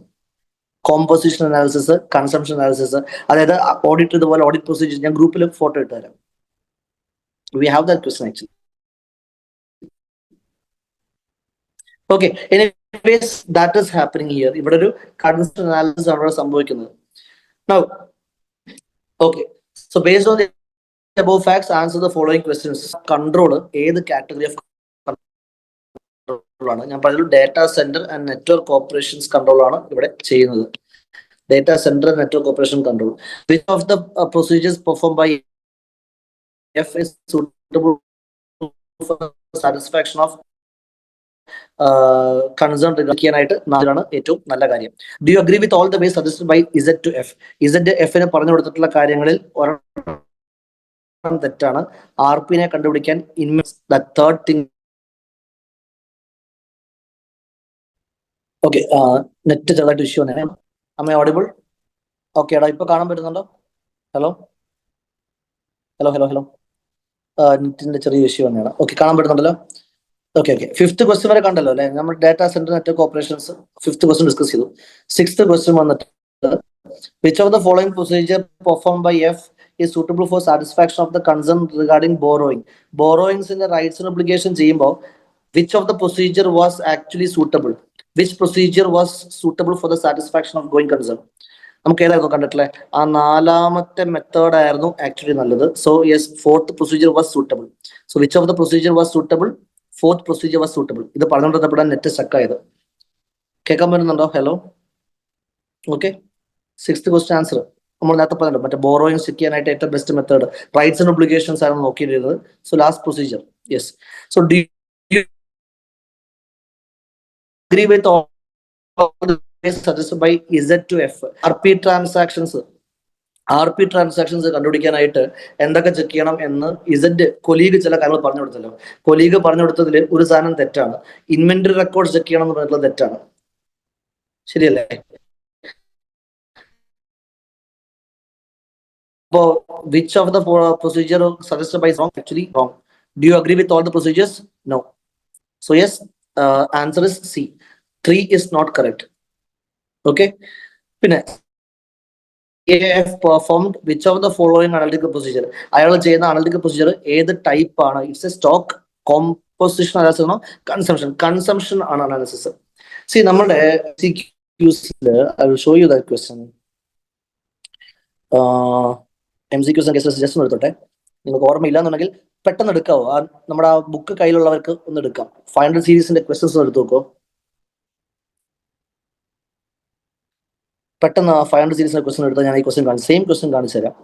ഞാനത് നിങ്ങൾക്ക് ഓർമ്മയില്ലാതെ പറഞ്ഞുകൊണ്ടാണ് കാണിക്കുന്നത്. ആക്ച്വലി ഞാൻ എല്ലാം കൂടി കാണിക്കാൻ സമയം കിട്ടത്തില്ല. 500th ക്വസ്റ്റ്യനിൽ ആദ്യം MCQs ഞാൻ നോക്കട്ടെ, അത് കഴിഞ്ഞിട്ട് ഞാൻ കേസ് സ്റ്റഡിയിലോട്ട് വരാം.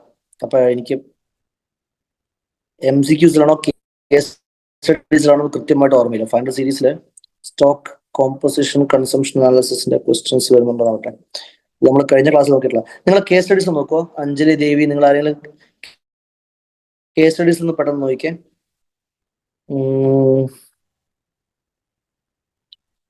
ആകെ 5 കേസ് സ്റ്റഡി ഉണ്ടാവുള്ളൂ. സോ കേസ് സ്റ്റഡീസിന്റെ അകത്ത് കേസ് സ്റ്റഡീസ് തന്നെ ആയിരിക്കും. കേസ് സ്റ്റഡീസിൽ ചില കേസ് സ്റ്റഡീസ് മിക്സ്ഡ് ആയിട്ടും വരും. ഫണ്ട് സീരീസ് തന്നെ ആണെന്ന് ഉറപ്പില്ല. നോക്കട്ടെ. ഓ മൈ ഗോഡ്, ക്വസ്റ്റ്യൻസ് സമയം എടുക്കും. ആൻസേഴ്സ് നോക്കട്ടെ. ഓപ്ഷൻസിലൂടെ നോക്കിക്കഴിഞ്ഞാൽ ചിലപ്പോൾ കിട്ടാൻ പറ്റും. ഒരു minute. I think guys we are നമ്മുടെ യൂട്യൂബ് ലൈവിലോട്ട് കേട്ടേണ്ട വീഡിയോ ആണ്. എനിക്കിത് നോക്കിയിട്ട് സാവകാശം നോക്കിയിട്ട് ഗ്രൂപ്പിൽ പറയുന്നതായിരിക്കും നല്ലത് ഏത് ക്വസ്റ്റ്യൻ ആണ്. കാരണം ഇതിൽ സോൾവ് ചെയ്തിട്ട് ക്വസ്റ്റ്യൻസ് ഉണ്ട്, സോൾവ് ചെയ്യാത്ത ക്വസ്റ്റ്യൻസ് ഉണ്ട്. പെട്ടെന്ന് നിങ്ങൾ കയറിയിട്ട് ഇത് ഓർമ്മയില്ല എന്ന് പറയുന്നത് ഞാനും വിചാരിച്ചിട്ടില്ല. സോ ഇനി ഇത് കണ്ടുപിടിക്കണം എനിക്ക്. സ്റ്റോക്ക് കോമ്പോസിഷൻ കൺസംഷൻ അനാലിസിന്റെ ഒരു ക്വസ്റ്റ്യൻ വരുന്നുണ്ട്. ഓക്കെ, നിങ്ങൾ നോക്കിക്കോട്ടെ കേട്ടോ. ഞാൻ ബാക്കി വീഡിയോ കണ്ടിന്യൂ ചെയ്യണം. If anybody get the question number just tell me. അത് SF ഫൈനൽ സീരീസിൽ നമ്മളിത് ഇതേ ക്വസ്റ്റ്യൻ എന്നിട്ട് ക്ലാസ്സിൽ ഞാൻ പറയുകയും ചെയ്തു. ഇത് പോയിന്റ് നോക്കി വെച്ചോളൂ എന്നൊരു സംഭവം.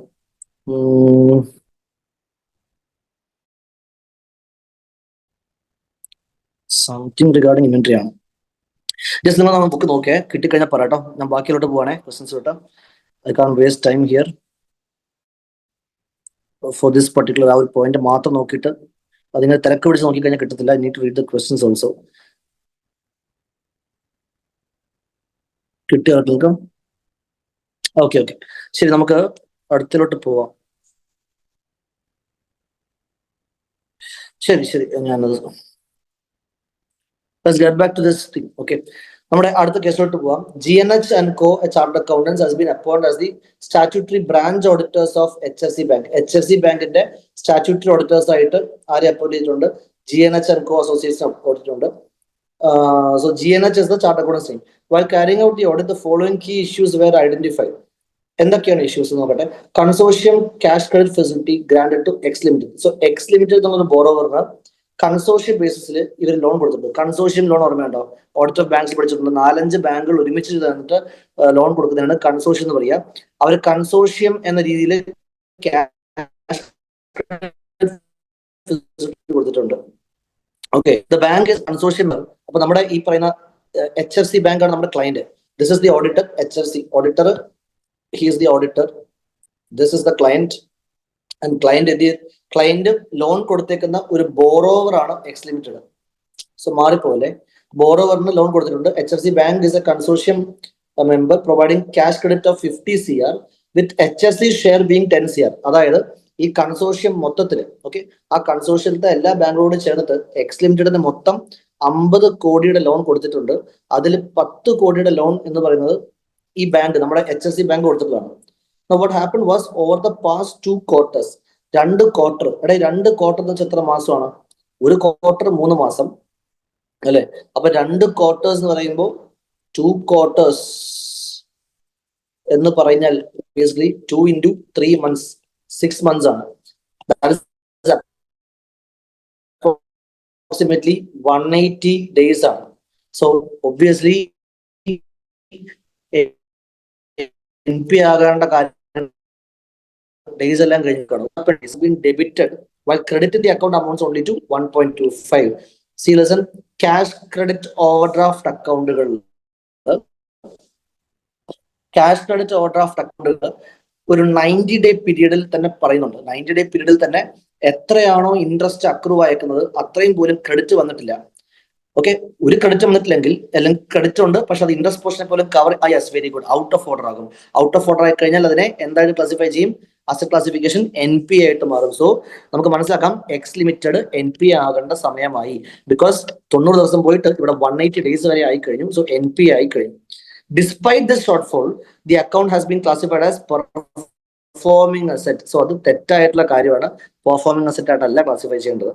So issue number 1. Issue number 2, രണ്ടാമത്തെ എന്താണ്, asset classification of S J limited. Okay, S J limited എന്നുള്ളത് മറ്റൊരു ക്ലയന്റ് ആണ്. അപ്പൊ എക്സ് ലിമിറ്റഡ് എന്നുള്ള ഒരു ക്ലയന്റ് ഉണ്ട്, അടുത്ത client S J limited. Okay, S J limited. S J ലിമിറ്റഡിന് എന്ത് പറ്റി നോക്കട്ടെ. S J limited account has no recovery for past 18 months. Okay, 18 മാസമായിട്ട് നോ റിക്കവറി. അപ്പൊ സ്വാഭാവികമായിട്ടും എസ് ജെയും എന്താവേണ്ട സമയമായി, എൻ പി ആവേണ്ട സമയമായി. The bank has not applied N P A. ബാങ്കിന് എൻ പി എ ക്ലാസിഫൈ ചെയ്യാൻ ഭയങ്കര മടിയാ തോന്നുന്നു ഈ ബാങ്കിന്. The management justify this by stating that the account is guaranteed by central government. Okay, central government guarantee ഉള്ളത് കൊണ്ടാണ്. സെൻട്രൽ ഗവൺമെന്റ് ഗ്യാരണ്ടി, ഒരു സെക്കൻഡേ, കാണാൻ പറ്റുന്നുണ്ടോ? Am I audible?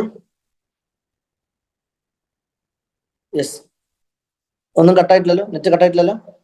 ഓക്കെ, അപ്പൊ ക്ലയന്റ് പറയാണ് സെൻട്രൽ ഗവൺമെന്റ് ഗ്യാരണ്ടി ഉള്ളത്. Management by saying that the account is guaranteed by the central government and that N P and income regulation norms are not applicable. Government has not invoke the guarantee. Government guarantee ഇതുവരെ invoke ചെയ്തിട്ടില്ല എന്ന് വെച്ചാൽ guarantee ഇപ്പോഴും available ആണ്, central government guarantee. Central government guarantee ഉള്ളപ്പോൾ എന്താണ് പ്രത്യേകത എന്ന് ഓർമ്മയുണ്ടോ? ഏതെങ്കിലും ലോൺ അക്കൗണ്ടിൽ ഓക്കെ സെൻട്രൽ ഗവൺമെന്റ് ബാക്ക് ചെയ്യുന്ന സെക്യൂരിറ്റി ആണ്, അതിനെതിരെ സെക്യൂരിറ്റി, ഒരു അസറ്റ് സെക്യൂരിറ്റി ആയിട്ട് ഓഫർ ചെയ്തിട്ടുള്ള സെൻട്രൽ ഗവൺമെന്റ് സെക്യൂരിറ്റി ഇൻസ്ട്രുമെന്റ്സ് ആണെങ്കിൽ as long as there is sufficient margin, asset classification നമുക്ക് എൻ പി ആയിട്ട് മാറ്റണ്ട. സോ യെസ്, അപ്പൊ ഇവിടെ നമ്മുടെ എസ് ജെ ലിമിറ്റഡിനെ എൻ പി എ ആയി ക്ലാസിഫൈ ചെയ്യാത്തത് കുഴപ്പമില്ല, കാരണം സെൻട്രൽ ഗവൺമെന്റ് ബാക്കിംഗ് സെക്യൂരിറ്റി ഉണ്ടെങ്കിൽ it is okay. Central government ബാക്കിംഗ് സെക്യൂരിറ്റീസിന് ആ ഒരു അലവൻസ് കൊടുത്തിട്ടുണ്ട്. അസറ്റ് ക്ലാസിഫിക്കേഷൻ എൻ പി ആക്കണ്ട. പക്ഷെ ഇൻകം റെക്കഗ്നിഷനിലും ചേഞ്ച് വരാണ്ടിരിക്കും. Income recognition very good. AS9 പ്രകാരം നമുക്ക് എന്ത് ചെയ്യേണ്ടി വരും? ഇവിടെ അൺസർട്ടനിറ്റി ഉണ്ട്. So we have to stop accruing the interest to the P and account. അതിനെ റെസീപ്റ്റ് ബേസിസിലായി പിന്നെ കാണിക്കാൻ പറ്റത്തുള്ളൂ. ഇവന്മാര് പറയുവാണ് എൻ പി എക്കും അസറ്റ് ക്ലാസിഫിക്കേഷനിലും ഇൻകം റെക്കഗ്നിഷനിലും ഒക്കെ ഒരു ചേഞ്ച് വരത്തില്ല. ഇൻകം റെക്കഗ്നിഷൻ ചേഞ്ച് ആവും. Income recognition will be as per NPA. Asset classification will remain as if it is a performing asset. So bank actually ചെയ്തതില് ഒരു കാര്യം ശരിയും ഒരു കാര്യം തെറ്റുക. അസറ്റ് ക്ലാസിഫിക്കേഷൻ, ബാങ്ക് കൊടുത്തേക്കുന്ന അസറ്റ് ക്ലാസിഫിക്കേഷൻ കറക്റ്റ് ആണ്. ബാങ്ക് കൊടുത്തേക്കുന്ന asset classification is correct, but income recognition done by the bank is wrong. Income recognition അവിടെ തെറ്റിക്കഴിഞ്ഞു. Okay. Issue number 3. Loan application from ABC Traders. ABC Traders has applied for a cash credit limit from HFC Bank for supporting working capital requirements. Okay. അപ്പോൾ അടുത്ത ക്ലയന്റിന്റെ പേര് ABC Traders ആണ്. അവർ cash credit ലിമിറ്റിന് കൊടുത്തിട്ടുണ്ട്. What happened? Cash credit ലിമിറ്റിന് application കൊടുത്തിട്ടുണ്ട് from HFC Bank for supporting working capital requirements. In discussions with ABC, HFC Bank has requested different forms of security. ഇപ്പോൾ bank ABC ട്രേഡേഴ്സിൽ നിന്നും പലതരം securities ആവശ്യപ്പെട്ടിട്ടുണ്ട്, which includes immovable property. ഇവിടെ immovable പ്രോപ്പർട്ടിനെ security ആയിട്ട് വാങ്ങിക്കുക, അത് ഏത് ടൈപ്പ് ഓഫ് സെക്യൂരിറ്റിക്കേഷൻ ആയിരിക്കും? ലോൺ കൊടുക്കുന്ന സമയത്ത് bank immovable property, yes very good, mortgage ആണ് ഇവിടെ സംഭവിക്കുന്നത്. നൗ സ്റ്റോക്കിനെ വാങ്ങിക്കുന്നു, സ്റ്റോക്ക് ആവശ്യപ്പെട്ടു. സ്റ്റോക്കിൽ ആവശ്യപ്പെടുന്നത് ഏത് ടൈപ്പ് ഓഫ് ഇതായിരിക്കും, സെക്യൂരിറ്റിക്കേഷൻ ആയിരിക്കും? ഇമ്മൂവബിൾ പ്രോപ്പർട്ടിയിൽ നിങ്ങൾ കറക്റ്റ് ആയിട്ട് പറഞ്ഞു, മോർഗേജ് ആണ് സംഭവിക്കുന്നത്. സ്റ്റോക്കിൽ എന്തായിരിക്കും? സ്റ്റോക്കിന്റെ മേൽ വാങ്ങിക്കുന്നത് എന്താണ്? നമ്മൾ സ്റ്റോക്ക് ഓഡിറ്റിനൊക്കെ നോട്ട് എഴുതിയിട്ടുണ്ട്, അതിൽ ഞാൻ ഈ കാര്യം പറഞ്ഞിട്ടുണ്ട്. അതേപോലെ different types of security creation പറഞ്ഞിട്ടുണ്ട്. സ്റ്റോക്കിനെ സെക്യൂരിറ്റി ആയിട്ട് വെക്കുമ്പോൾ അതിന്റെ പൊസഷനും ടൈറ്റിലും രണ്ടും കൈമാറാൻ പറ്റത്തില്ല. അത്തരം type of security creation, yes very good, hypothecation arrangement ആണ് സ്റ്റോക്കിൽ സംഭവിക്കുന്നത്. അതേപോലെ അക്കൗണ്ട്സ് റിസീവബിളിന്റെ മേലോ, accounts receivable insurance policy, accounts റിസീവബിളിനെയും ഇൻഷുറൻസ്, ഫ്യൂച്ചർ റിസീവബിൾസിനെ ഫ്യൂച്ചർ ലയബിലിറ്റിക്കെതിരെ നമ്മൾ മാച്ച് ചെയ്ത് കൊടുക്കുന്നതിനാണ് വിളിക്കുക. ആ വാക്കുകൂടി പറഞ്ഞു. ഫ്യൂച്ചർ റിസീവബിൾസിനെ ഫ്യൂച്ചർ പേയബിൾസിനെതിരെ നമ്മൾ മാച്ച് ചെയ്യുന്നു. That is called as what? പറ എന്തുവാ ഞാൻ പറയുന്നത്? നമ്മള് സെക്യൂരിറ്റി ആയിട്ട് നമ്മൾ ഈ ഫ്യൂച്ചർ ലോൺ പേയബിളിനെതിരെ ഫ്യൂച്ചർ റിസീവബിൾ ഇത് കിട്ടുന്ന സമയത്ത് ഈ എമൗണ്ടിനെതിരെ അഡ്ജസ്റ്റ് ചെയ്യാം. That is called as what? Assignment. Different modes of security creation അല്ലേ? Pledge, mortgage, hypothecation, assignment, set off lien. ഇതൊക്കെ റിവൈസ് ചെയ്തോളൂ, മറക്കരുത്. എക്സാമിന് വരുന്ന ക്വസ്റ്റ്യൻസ് ആണ് ഇതൊക്കെ. Also, borrower also provided security and was sanctioned cash credit limit of 4.5 CR. 4.5 CRന്റെ limit കിട്ടിയിട്ടുണ്ട്. So obviously 5 CR കടക്കാത്തത് കൊണ്ട് എന്ത് വേണ്ടി വരത്തില്ല? 5 CRന് മുകളിൽ വർക്കിംഗ് ക്യാപിറ്റൽ ലോൺസ് കൊടുത്തിട്ടുണ്ടെങ്കിലാണ് നമുക്ക് എന്ത് ആവശ്യം വരിക? ഇവിടെ 5 CR കടക്കാത്തതുകൊണ്ട് എന്ത് ആവശ്യം വരത്തില്ല? No need for compulsory what? Very good, പഠിച്ചിട്ടുണ്ടല്ലോ. സ്റ്റോക്ക് ഓഡിറ്റ് ഇവിടെ മാൻഡേറ്ററി ആയിട്ട് വരത്തില്ല. വാട്ട് ഇസ് നാലാമത്തെ ഇഷ്യൂ? പല കുട്ടികളും ടൈം കൺസ്യൂമിംഗ് ആണ് പറഞ്ഞതിൽ വലിയ അത്ഭുതമില്ല, കുറെ ഉണ്ട് ക്വസ്റ്റ്യൻസ്. അടുത്ത ഇഷ്യൂ എന്ന് വെച്ച് കഴിഞ്ഞാൽ പ്രിസിഷൻ എഞ്ചിനീയറിംഗ്. അനദർ ക്ലയന്റ്, മറ്റൊരു ക്ലയന്റിന്റെ പേരാണ് പ്രിസിഷൻ എഞ്ചിനീയറിംഗ്. പ്രിസിഷൻ എഞ്ചിനീയറിംഗ് എന്ത് സംഭവിച്ചു? Has utilise the entire sanction credit limit of 300 lakh. Okay, this is a very good point. Okay, അപ്പൊ അവർക്ക് credit limit full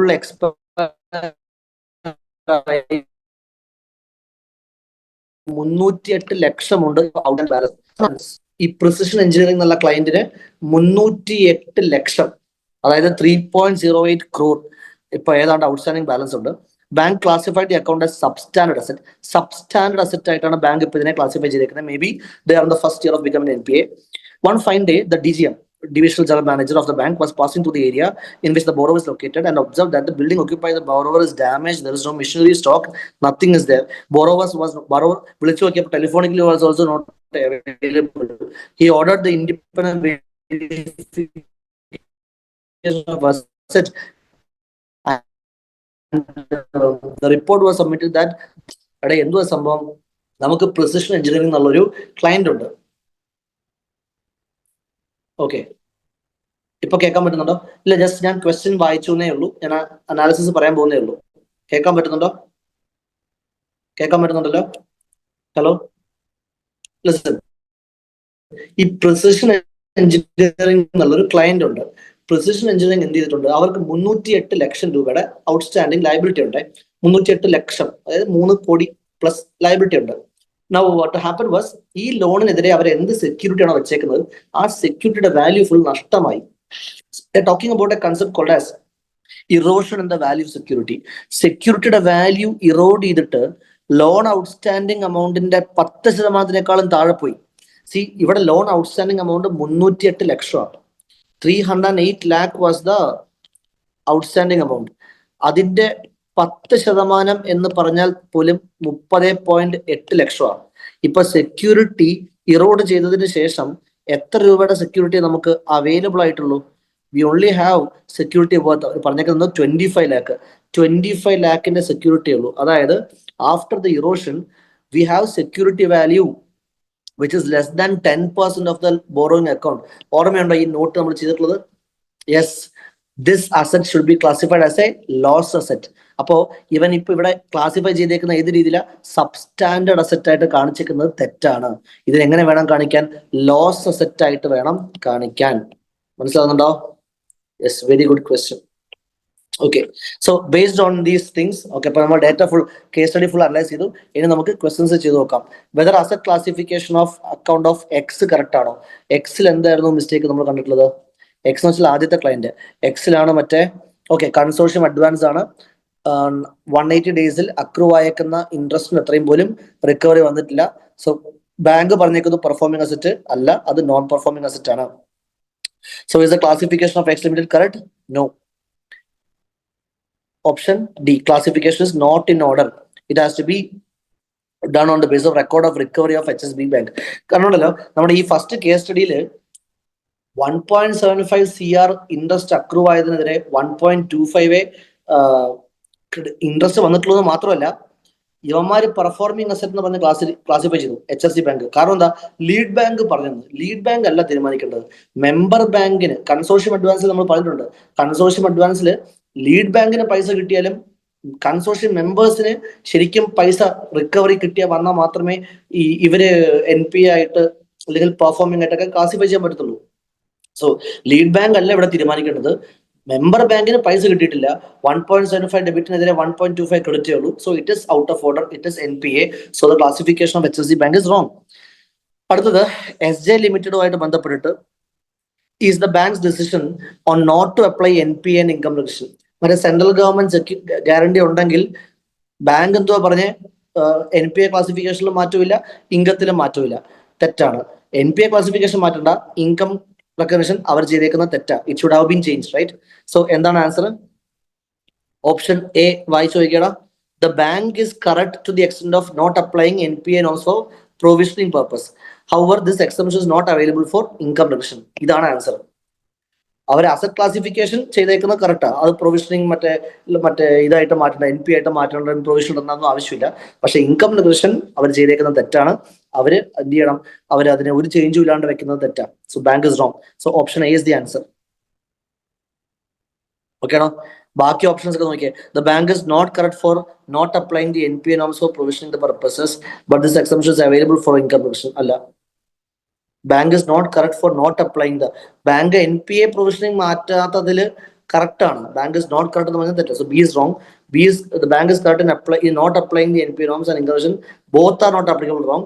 Bank is not correct in not applying the NPA norms. Not correct അല്ല, correct ആണ്. NPA norms മാറ്റുന്നതിൽ correct ആണ്. Income recognition മാറ്റാത്തതിലാണ് തെറ്റ് വന്നത്. Option A is correct. Okay. അടുത്തത്, ABC Traders offered its warehouse as security. HFC Bank created a charge on the warehouse. Which form of security has been created, and whether bank is required to get stock audit? Okay, അപ്പോൾ വെയർഹൗസിന്റെ മേൽ create ചെയ്യുന്ന security എന്ത് type ആണെന്ന് പറഞ്ഞു? Mortgage ആണ്. അതേപോലെ stock audit ആവശ്യമുണ്ടോ? വേണ്ട. സോ ഓപ്ഷൻസ് നോക്കുന്ന സമയത്ത് മോർഗേജ് ആണ്, സ്റ്റോക്ക് ഓഡിറ്റ് വേണ്ട എന്ന ആൻസർ വരുന്നത് എവിടെയാണെന്ന് നോക്കിയേ. Option D. Security created is mortgage and stock audit ഇവിടെ മാൻഡേറ്ററി അല്ല. Option D is the answer. Pledge ആണെന്ന് പറഞ്ഞേക്കുന്നത്. ഓപ്ഷൻ എയും സിയും പ്ലഡ്ജ് അല്ലല്ലോ, മോർഗേജ് ആണ്. മോർഗേജ് ആണ്. പക്ഷെ ഓപ്ഷൻ ബിയിൽ പറഞ്ഞേക്കുന്ന സ്റ്റോക്ക് ഓഡിറ്റ് വേണമെന്ന്. ഡിയിൽ പറഞ്ഞു മോർഗേജ് ആണ്, സ്റ്റോക്ക് ഓഡിറ്റ് വേണ്ട. So D is the answer. ഇനി പ്രിസിഷൻ എഞ്ചിനീയറിംഗിൽ whether classification and provisioning norms has been applied in the account of precision. Precision എഞ്ചിനീയറിംഗിൽ കറക്റ്റ് ക്ലാസിഫിക്കേഷൻ. പ്രിസിഷനിൽ എന്ത് സംഭവിച്ചു? പ്രിസിഷൻ എഞ്ചിനീയറിംഗ് ആണ് ഓക്കെ, മറ്റേ സെക്യൂരിറ്റിയുടെ വാല്യൂ ഇറോഡ് ചെയ്ത് താഴത്തേക്ക് പോയി. സബ്സ്റ്റാൻഡേർഡ് ആയിട്ടാണ് ക്ലയന്റ് കാണിച്ചേക്കുന്നത്. അങ്ങനെ ആയിട്ടാണോ കാണിക്കേണ്ടത്? അല്ല, അതിനെന്തായിട്ട് ലോസ് അസറ്റ് ആയിട്ട് കാണിക്കണം. So account should have been classified loss asset and should be made of the answer. Okay. Correct classification പറഞ്ഞേക്കുന്നത് തെറ്റാണ്. അക്കൗണ്ട്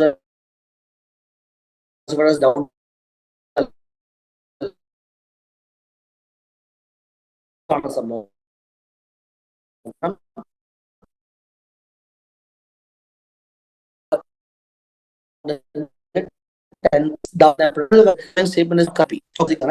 കേസ് സിനാരിയോ കഴിഞ്ഞു. General MCQs. Which of the following is not correct with regarding LLP? LLP നെ സംബന്ധിച്ചിട്ട് തെറ്റായിട്ടുള്ള statement ഇതിൽ ഏതാണ്? LLP നെ സംബന്ധിച്ചിട്ട് കാണാൻ പറ്റുന്നോ? സ്ക്രീൻ കാണാൻ പറ്റുന്നുണ്ടോ? Can you see the screen, guys? Yes. LLP നെ സംബന്ധിച്ചിട്ട് തെറ്റായിട്ടുള്ള സ്റ്റേറ്റ്മെന്റ് ഇതിൽ ഏതാണ്?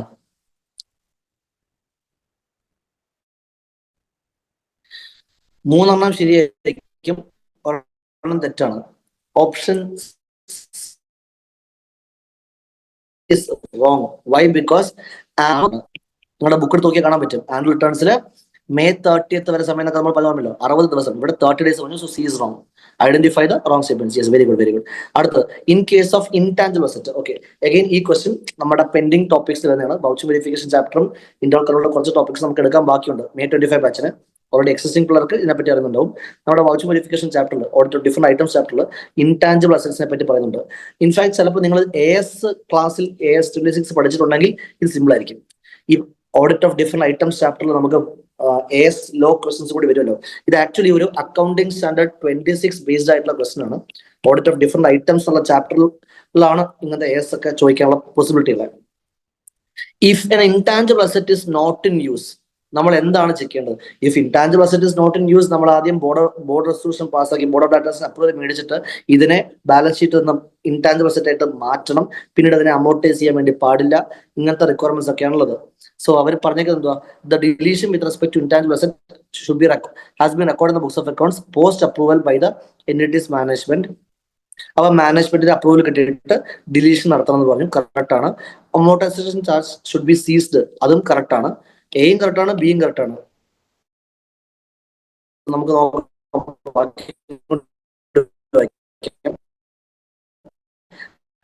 Deletion with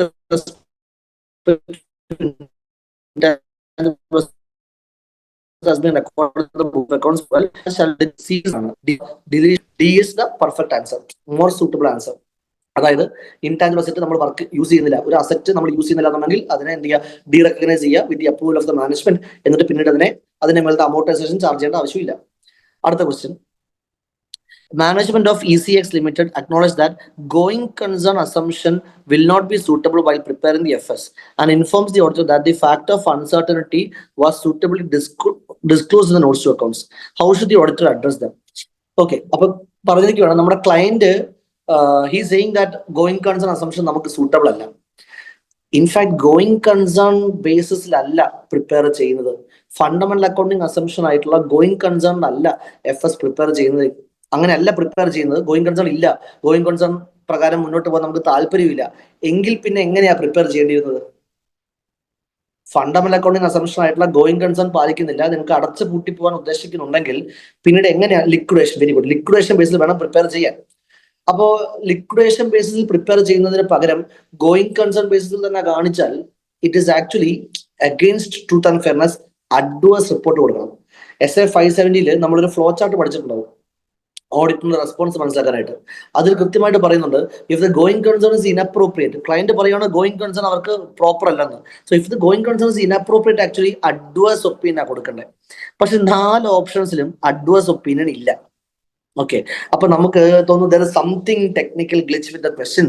അവർ ഉദ്ദേശിച്ചേക്കുന്നത് ഇത്രയാണ്, ഗോയിങ് കൺസേൺ ഇൻഅപ്രോപ്രിയേറ്റ് ആയിട്ടില്ല, but there was some uncertainty and management has disclose that.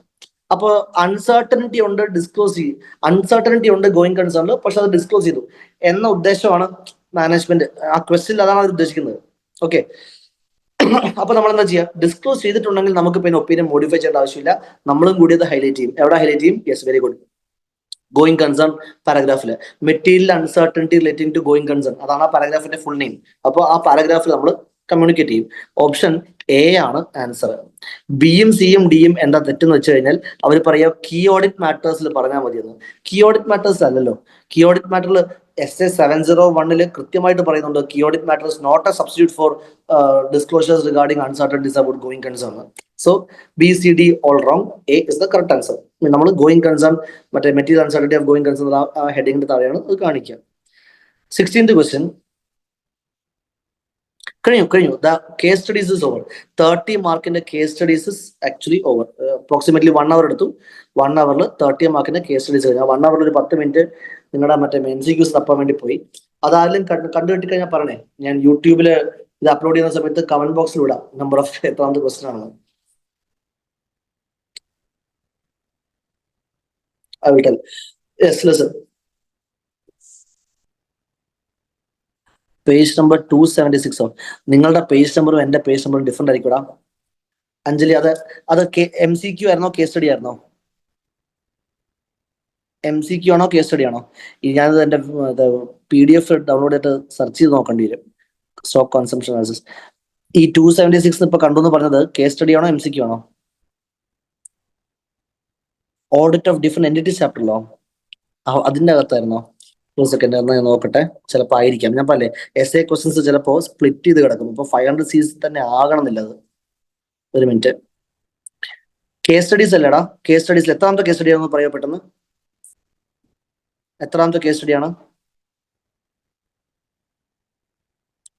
Case study 4 സൺസ്റ്റീൽ limited ആണോ? Yes, very good, thank you Anjali, എന്റെ മാനം കാത്തു. 4ാമത്തെ കേസ് സ്റ്റഡിയില് SA 500 ഒരു ക്വസ്റ്റ്യൻ ഇവിടേക്ക് കയറി വരുന്നുണ്ടായിരുന്നു. Chaitanya collected the reports of management for stock composition stock. അപ്പൊ അതെന്ത് നോക്കിയേ, the team performed analytical procedures. അതിന്റെ ഭാഗമായിട്ട് ഇവിടെ കോമ്പോസിഷൻ, സ്റ്റോക്ക് കോമ്പോസിഷൻ അനാലിസിസ് ആണ് സംഭവിച്ചേക്കുന്നത്. എക്സാമിന് പോകുന്നത് കൺസംഷൻ. അപ്പൊ ഞാൻ ഈ പോയിന്റ് പറഞ്ഞപ്പോൾ പറഞ്ഞു, ഇത് അനലിറ്റിക്കൽ പ്രൊസീജിയേഴ്സിന്റെ ഇൻവെന്ററി ബേസ്ഡ് ആയിട്ടുള്ള 2-3 വേരിയേഷൻസ് ആണ് എന്ന് പറഞ്ഞ ഓർമ്മയുണ്ടോ? ഇത് ആക്ച്വലി ഉണ്ടോ നിങ്ങളുടെ ക്ലാസ്സിൽ മാർക്ക് ചെയ്തിട്ടുള്ള ടോപ്പിക് ആയത്. ഇതേ വരികൾ മിക്കവാറും നിങ്ങളുടെ ബുക്കിൽ മാർക്ക് ചെയ്തിട്ടുണ്ടാവും. നിങ്ങളുടെ ബാച്ചിലാണ് ഞാൻ ലാസ്റ്റ് ഈ ക്വസ്റ്റൻ ഡിസ്കസ് ചെയ്തെന്ന് തോന്നുന്നു. സോ അതിന്റെ ക്വസ്റ്റനില് what is this was stock composition analysis നമ്മൾ ക്ലാസ്സിൽ ചെയ്ത ക്വസ്റ്റനില്. കൺസംഷൻ അനാലിസിസ് ആണ് ഇപ്പൊ എക്സാമിന് വന്നിട്ടുള്ള സംഭവം. ഇൻവെന്ററിനെ സംബന്ധിക്കുന്ന അനലിറ്റിക്സ് ഇപ്പൊ എല്ലാവർക്കും ഓർമ്മ വന്നല്ലോ അല്ലേ?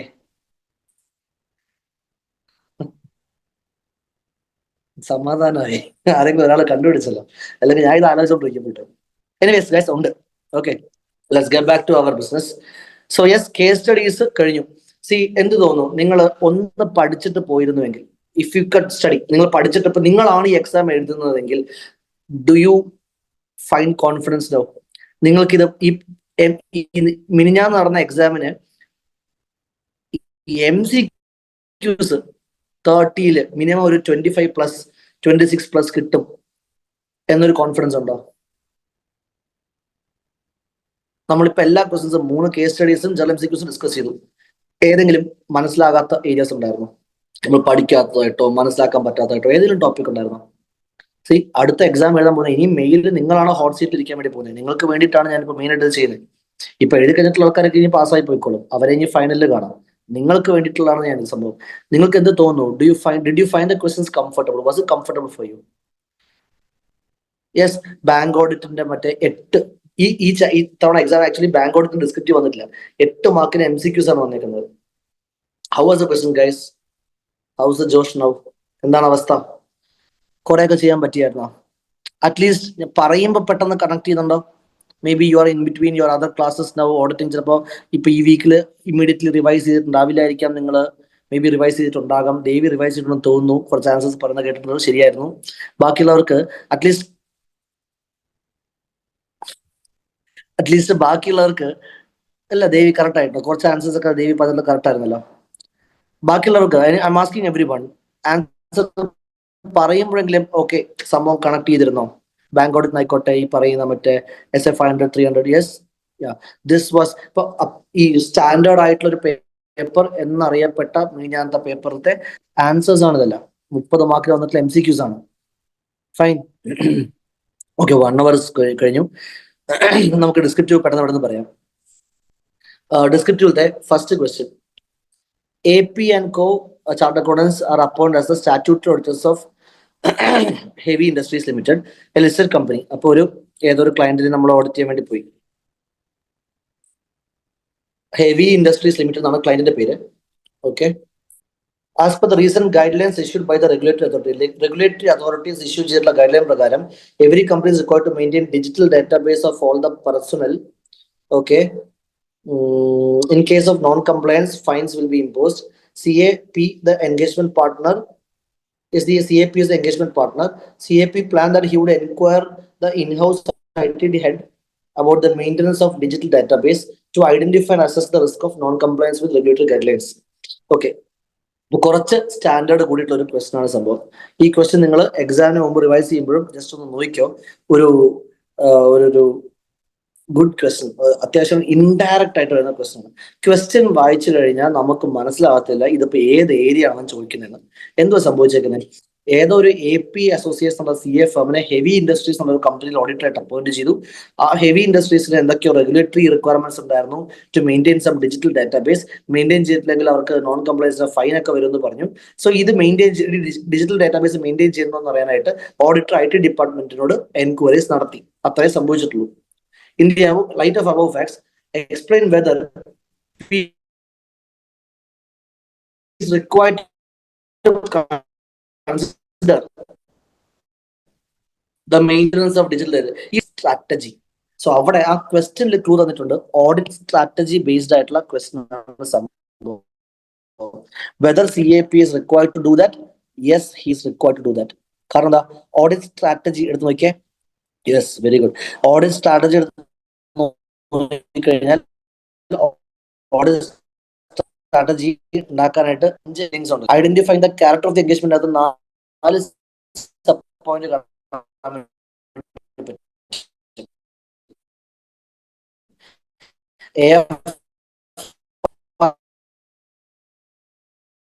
മനസ്സിലാക്കും.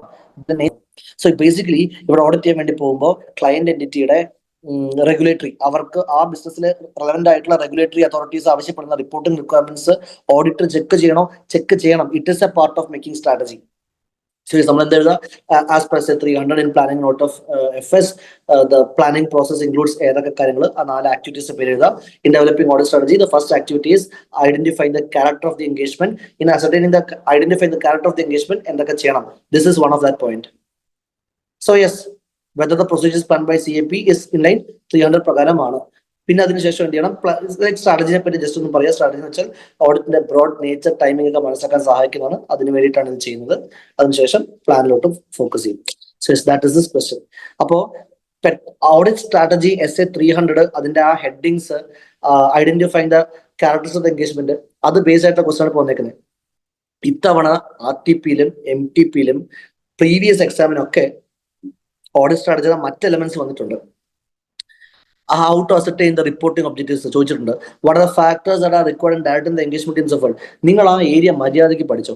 SA 300ത്തെ ഓഡിറ്റ് സ്ട്രാറ്റജിയുടെ 5 പോയിന്റില് ആദ്യത്തെ 3 പോയിന്റിലും സബ് പോയിന്റ്സ് ഉണ്ട്. അത് 3ഉം കട്ടയ്ക്ക് ഇമ്പോർട്ടന്റ് മാർക്ക് ചെയ്തു. അതില് മൂന്നാമത്തെ directing the engagement teams effort May 24 ചോദിച്ചു. ഈ റിപ്പോർട്ടിംഗ് ഒബ്ജക്റ്റീവ്സിനെ സംബന്ധിക്കുന്ന MCQസും RTPസും ഒരുപാട് RTP ക്വസ്റ്റൻസ് ഇത്തവണ റീസൺ എടുത്ത് ചോദിച്ചു. First identify the character of the engagement based ആയിട്ട് അവർ ഇത്തവണ എക്സാമിന് ചോദിച്ചു, ജാനുവരിയിൽ ചോദിച്ചു. അഗെയിൻ ഈ ട്രെൻഡ് റിപ്പീറ്റ് ചെയ്യും. SA 300 നന്നായിട്ട് പഠിച്ചോളൂ ഓഡിറ്റ് സ്ട്രാറ്റജിയുടെ. ഓക്കെ, അടുത്തത് ഇതൊക്കെ RTP MTP ഡിസ്കഷൻ വീഡിയോയിൽ നമ്മൾ ഇട്ട് കൊടുത്തിട്ടുണ്ടായിരുന്നു പ്രീവിയസ് അറ്റംപ്റ്റ് കുട്ടികൾക്ക്. നെക്സ്റ്റ് ക്വസ്റ്റ്യൻ ഞാൻ പെട്ടെന്ന് പറഞ്ഞു പോവാണേ, 1 hour കഴിഞ്ഞു. Fashion garments limited is A company engage in manufacturing and sale of ready garments. The products manufactured by FGL cater to clothing requirements of men, women, kids section. അപ്പോ നമ്മൾ ഏതോ ഒരു garments textiles ആൾക്കാരുടെ auditor ആണ്. Fashion garments limited is A company engage manufacture sale ready products. The products manufacture cater to clothing requirements of okay. Pearl Associates എന്ന chartered അക്കൗണ്ടൻസിനെ appoint ചെയ്തു. Pearl asked the auditors to go through the segment information. Okay, SA 501 segment ഇൻഫോർമേഷനെ സംബന്ധിക്കുന്ന details ആണ് auditor check ചെയ്യുന്നത്. The assistant is new to the audit engagement and seek the guidance. What is the key responsibility of the auditor in relation to segment information? So SA 501-ൽ നമ്മൾ പഠിക്കുന്നുണ്ട് audit evidence specific consideration for selected items. 3 selected items ഉണ്ട്: inventory, litigations, segment reporting. Segment റിപ്പോർട്ടിംഗിനെ സംബന്ധിച്ചിട്ടുള്ള audit responsibility എന്താണ്? What is the responsibility? അതാണ് first part of the question. What is responsibility? നമുക്ക് AFRF പ്രകാരമുള്ള പ്രസന്റേഷൻ വന്നിട്ടുണ്ടോ എന്ന് സഫീഷ്യന്റ് ഇൻഫർമേഷൻ കളക്ട് ചെയ്യാം. That is the objective. അതിനു വേണ്ടിയിട്ട് എന്തൊക്കെ ചെയ്യണം? നമ്മൾ ആ SA 501-ൽ കുറച്ച് പ്രൊസീജിയേഴ്സ് പറഞ്ഞല്ലോ. ഇന്റർ ഡിപ്പാർട്ട്മെന്റൽ ട്രാൻസ്ഫേഴ്സ് നോക്കണം, അസറ്റ് അലൊക്കേഷൻ നോക്കണം, പ്രയർ പീരിയഡ് റിപ്പോർട്ടിംഗുമായിട്ടുള്ള കൺസിസ്റ്റൻസി നോക്കണം. ചില പ്രൊസീജിയേഴ്സ് പറയുന്നുണ്ട്, ആ പ്രൊസീജിയേഴ്സ് ചെക്ക് ചെയ്യുക. SA 501 എടുത്തു കഴിഞ്ഞാൽ അത് കാണാൻ പറ്റും ഓഡിറ്റ് പ്രൊസീജിയേഴ്സിന്റെ എക്സാമ്പിൾസ്. അതാണ് question. What audit procedures should CA perform? Yes, we told it. അടുത്ത question, spare parts limited received an input from internal auditors that internal controls implemented by the company appears to be reasonable but not so strong that any fraudulent activity can be prevented. Accordingly, a qualified person should head the internal control department. Raj has been appointed as the internal control head. His scope of work includes development of internal controls in various areas. On his joining, he studies the various verticals and after identifying the important areas, implemented strong controls also. In his meeting with the senior management and statutory auditor, he assured that satisfactory control environment exists and fraud cannot happen. That is wrong. Whether existence of a satisfactory control environment can be considered as absolute deterrent to fraud? No. ഇത് internal control ചാപ്റ്ററിലാണ്. Again നമുക്ക് ആ ഒരു last ക്ലാസ്സിൽ പഠിക്കാൻ പോകുന്ന ടോപ്പിക്കാണ് internal control. Internal കൺട്രോളിന്റെ 5 elements. Yes very good. Internal control is not a guarantee that fraud. Internal control is not a guarantee എന്നല്ല. ഇന്റേണൽ കൺട്രോളിന് 5 എലമെന്റ്സ് ഉണ്ട്. Control environment, risk assessment, information system, for financial reporting, control activities, monitoring. അതിലെ control environment നമ്മൾ internal control chapter തുടങ്ങിയോ? 200 ബാച്ചിൽ ഞാൻ തുടങ്ങിയിട്ടുണ്ടോ? Internal control chapter തുടങ്ങാൻ പോകുന്നില്ലേ ഉള്ളൂ. ഇന്റേണൽ നമ്മൾ ഓട്ടോമേറ്റഡ് എൻവയൺമെന്റ് വരെ എത്തിയല്ലോ. അപ്പൊ ഈ ടോപ്പിക് നിങ്ങളുടെ ബുക്കിൽ യെസ് ഓക്കെ. Jan 25 ബാച്ചിലത്തെ ആൾക്കാർ ഇരിപ്പുണ്ട്. ഓക്കെ ശരി. അപ്പോ യെസ് ഫൈൻ. അപ്പൊ നമ്മുടെ ഈ ഓട്ടോമേറ്റഡ് എൻവയൺമെന്റിന് തൊട്ട് മുമ്പായിട്ട് ഇന്റേണൽ കൺട്രോൾ ചാപ്റ്ററിനെ പറ്റി പറയുന്നുണ്ട്. കൺട്രോൾ എൻവയൺമെന്റ് എന്ന് വെച്ചാൽ ഈ ക്വസ്റ്റ്യൻ എന്താ എഴുതുക? ആദ്യം പറയാം ഇന്റേണൽ കൺട്രോൾ 5 കോമ്പണൻസ് എന്താണ്, കൺട്രോൾ എൻവയൺമെന്റിന്റെ പർപ്പസ് എന്താണ്, കൺട്രോൾ എൻവയൺമെന്റ് വെച്ചാൽ എന്താണ്, അത് ബാക്കി എലമെന്റിനെ എല്ലാത്തിനെയും സപ്പോർട്ട് ചെയ്യുന്നതാണ്. കൺട്രോൾ എൻവയൺമെന്റിന്റെ എഫക്റ്റീവ്നെസ് അനുസരിച്ചിട്ടാണ് ബാക്കി എലമെന്റ്സിന്റെ എഫക്റ്റീവ്നെസ്. കൺട്രോൾ എൻവയൺമെന്റ് എത്രമാത്രം എഫക്റ്റീവ് ആണ് അതിനനുസരിച്ചിട്ടാണ് ബാക്കി എലമെന്റ്സിന്റെ എഫക്റ്റീവ്നെസ് നമുക്ക് മനസ്സിലാക്കാൻ വേണ്ടി പറ്റുക. പക്ഷേ what control environment is not an absolute deterrent to fraud. Control environment മാത്രം സ്ട്രോങ് ആണ് എന്ന് വെച്ചിട്ട് ബാക്കി എലമെന്റ്സ് ചെക്ക് ചെയ്യാതിരിക്കാൻ പറ്റത്തില്ല. അങ്ങനത്തെ ഒരു തിയറി ഏരിയ ഡയറക്റ്റ് ക്വസ്റ്റ്യൻ വന്നിട്ടുണ്ട്. അപ്പൊ കൺട്രോൾ എൻവയോൺമെന്റ് എന്താണ്, എന്തിനാണ്, പിന്നെ ആ ലാസ്റ്റ് പാരഗ്രാഫ് അത് എഴുതാം. അത് നമ്മൾ ആ ചാപ്റ്ററിലുണ്ട്. സ്ട്രേറ്റ് ക്വസ്റ്റ്യൻ ആണ്, ഡയറക്റ്റ് ക്വസ്റ്റ്യൻ ആണ്. XYZ Limited, a manufacturing company engaged in the production of various types of yarn, is planning to expand its operations to new geographical market and add new products. Company has prepared prospective informations to be presented on financial institutions to secure funding. XYZ engages a firm of auditors to conduct assurance engagement on this prospective financial information. Okay, prospective information the mail സംഭവിക്കുന്ന assurance engagementൽ ഏത് level of assurance കൊടുക്കുക? പെട്ടെന്ന് പറ. Prospective information mail ചെയ്യുന്ന assurance എൻഗേജ്മെന്റിൽ ഏത് level of assurance ആണ്? Absolute, reasonable, moderate, limited, zero. Prospective information, prospective information historical financial ഇൻഫർമേഷന്റെ മേളിലാണ് നമ്മൾ ലിമിറ്റഡും റീസണബിളും കൊടുക്കുക. പ്രോസ്പെക്റ്റീവ് ഇൻഫർമേഷന്റെ മേൽ, അതായത് ബഡ്ജറ്റ്, ഫോർകാസ്റ്റ്, പ്രോസ്പെക്റ്റീവ് ഇൻഫർമേഷന്റെ മേൽ ചെയ്യുന്ന അഷുറൻസ് എൻഗേജ്മെന്റിന് ഏത് ലെവൽ ഓഫ് അഷുറൻസ് ആണ് നമ്മൾ കൊടുക്കുക?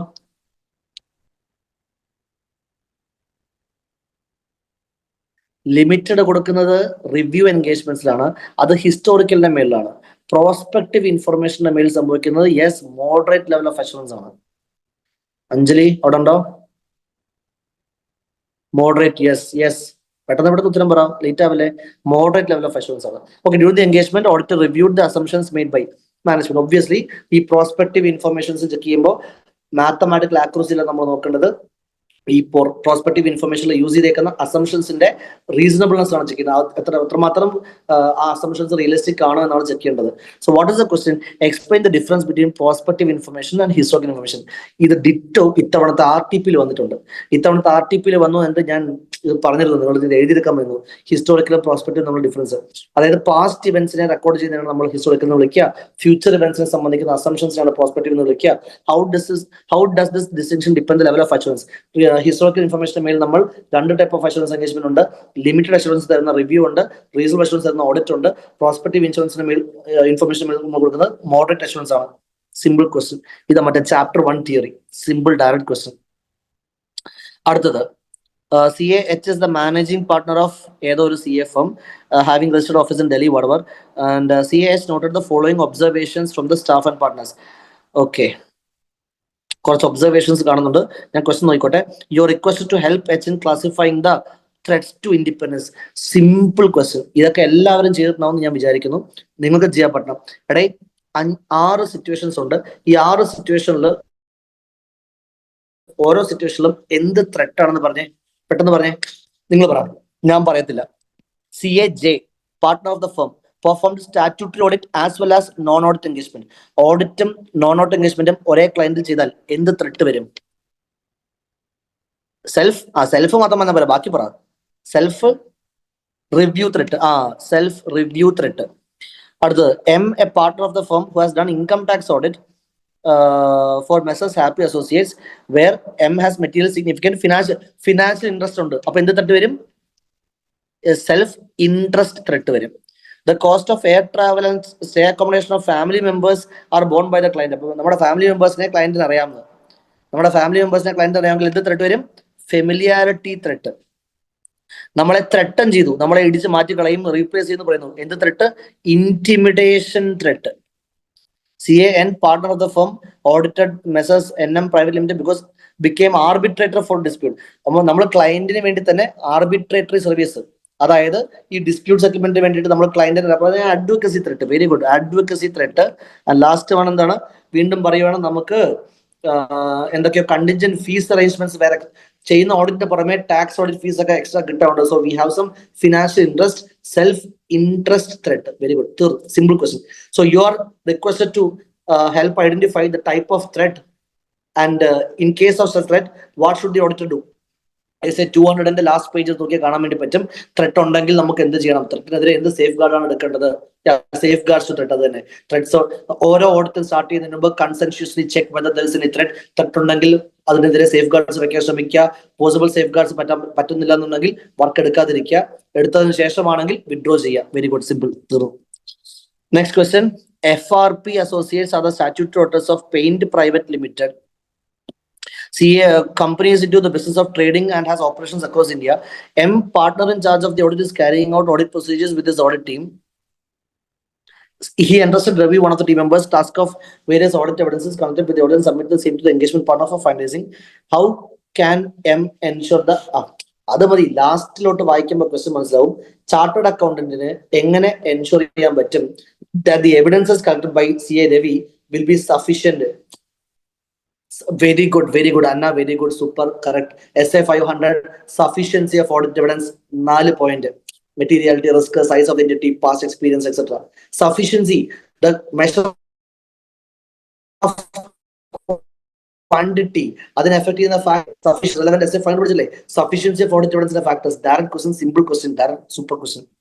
Next, ABC Co. Chartered Accountant Firm has been appointed as a statutory auditor of Penn Private Limited. During the audit, one of the team members noticed that Penn Private Limited has purchased software amounting to 2 CR, and the said software is not an integral part of the hardware. So the intangible asset ആണ്. Hardware ആയിട്ട് ബന്ധപ്പെടാത്ത ഒരു item. Okay.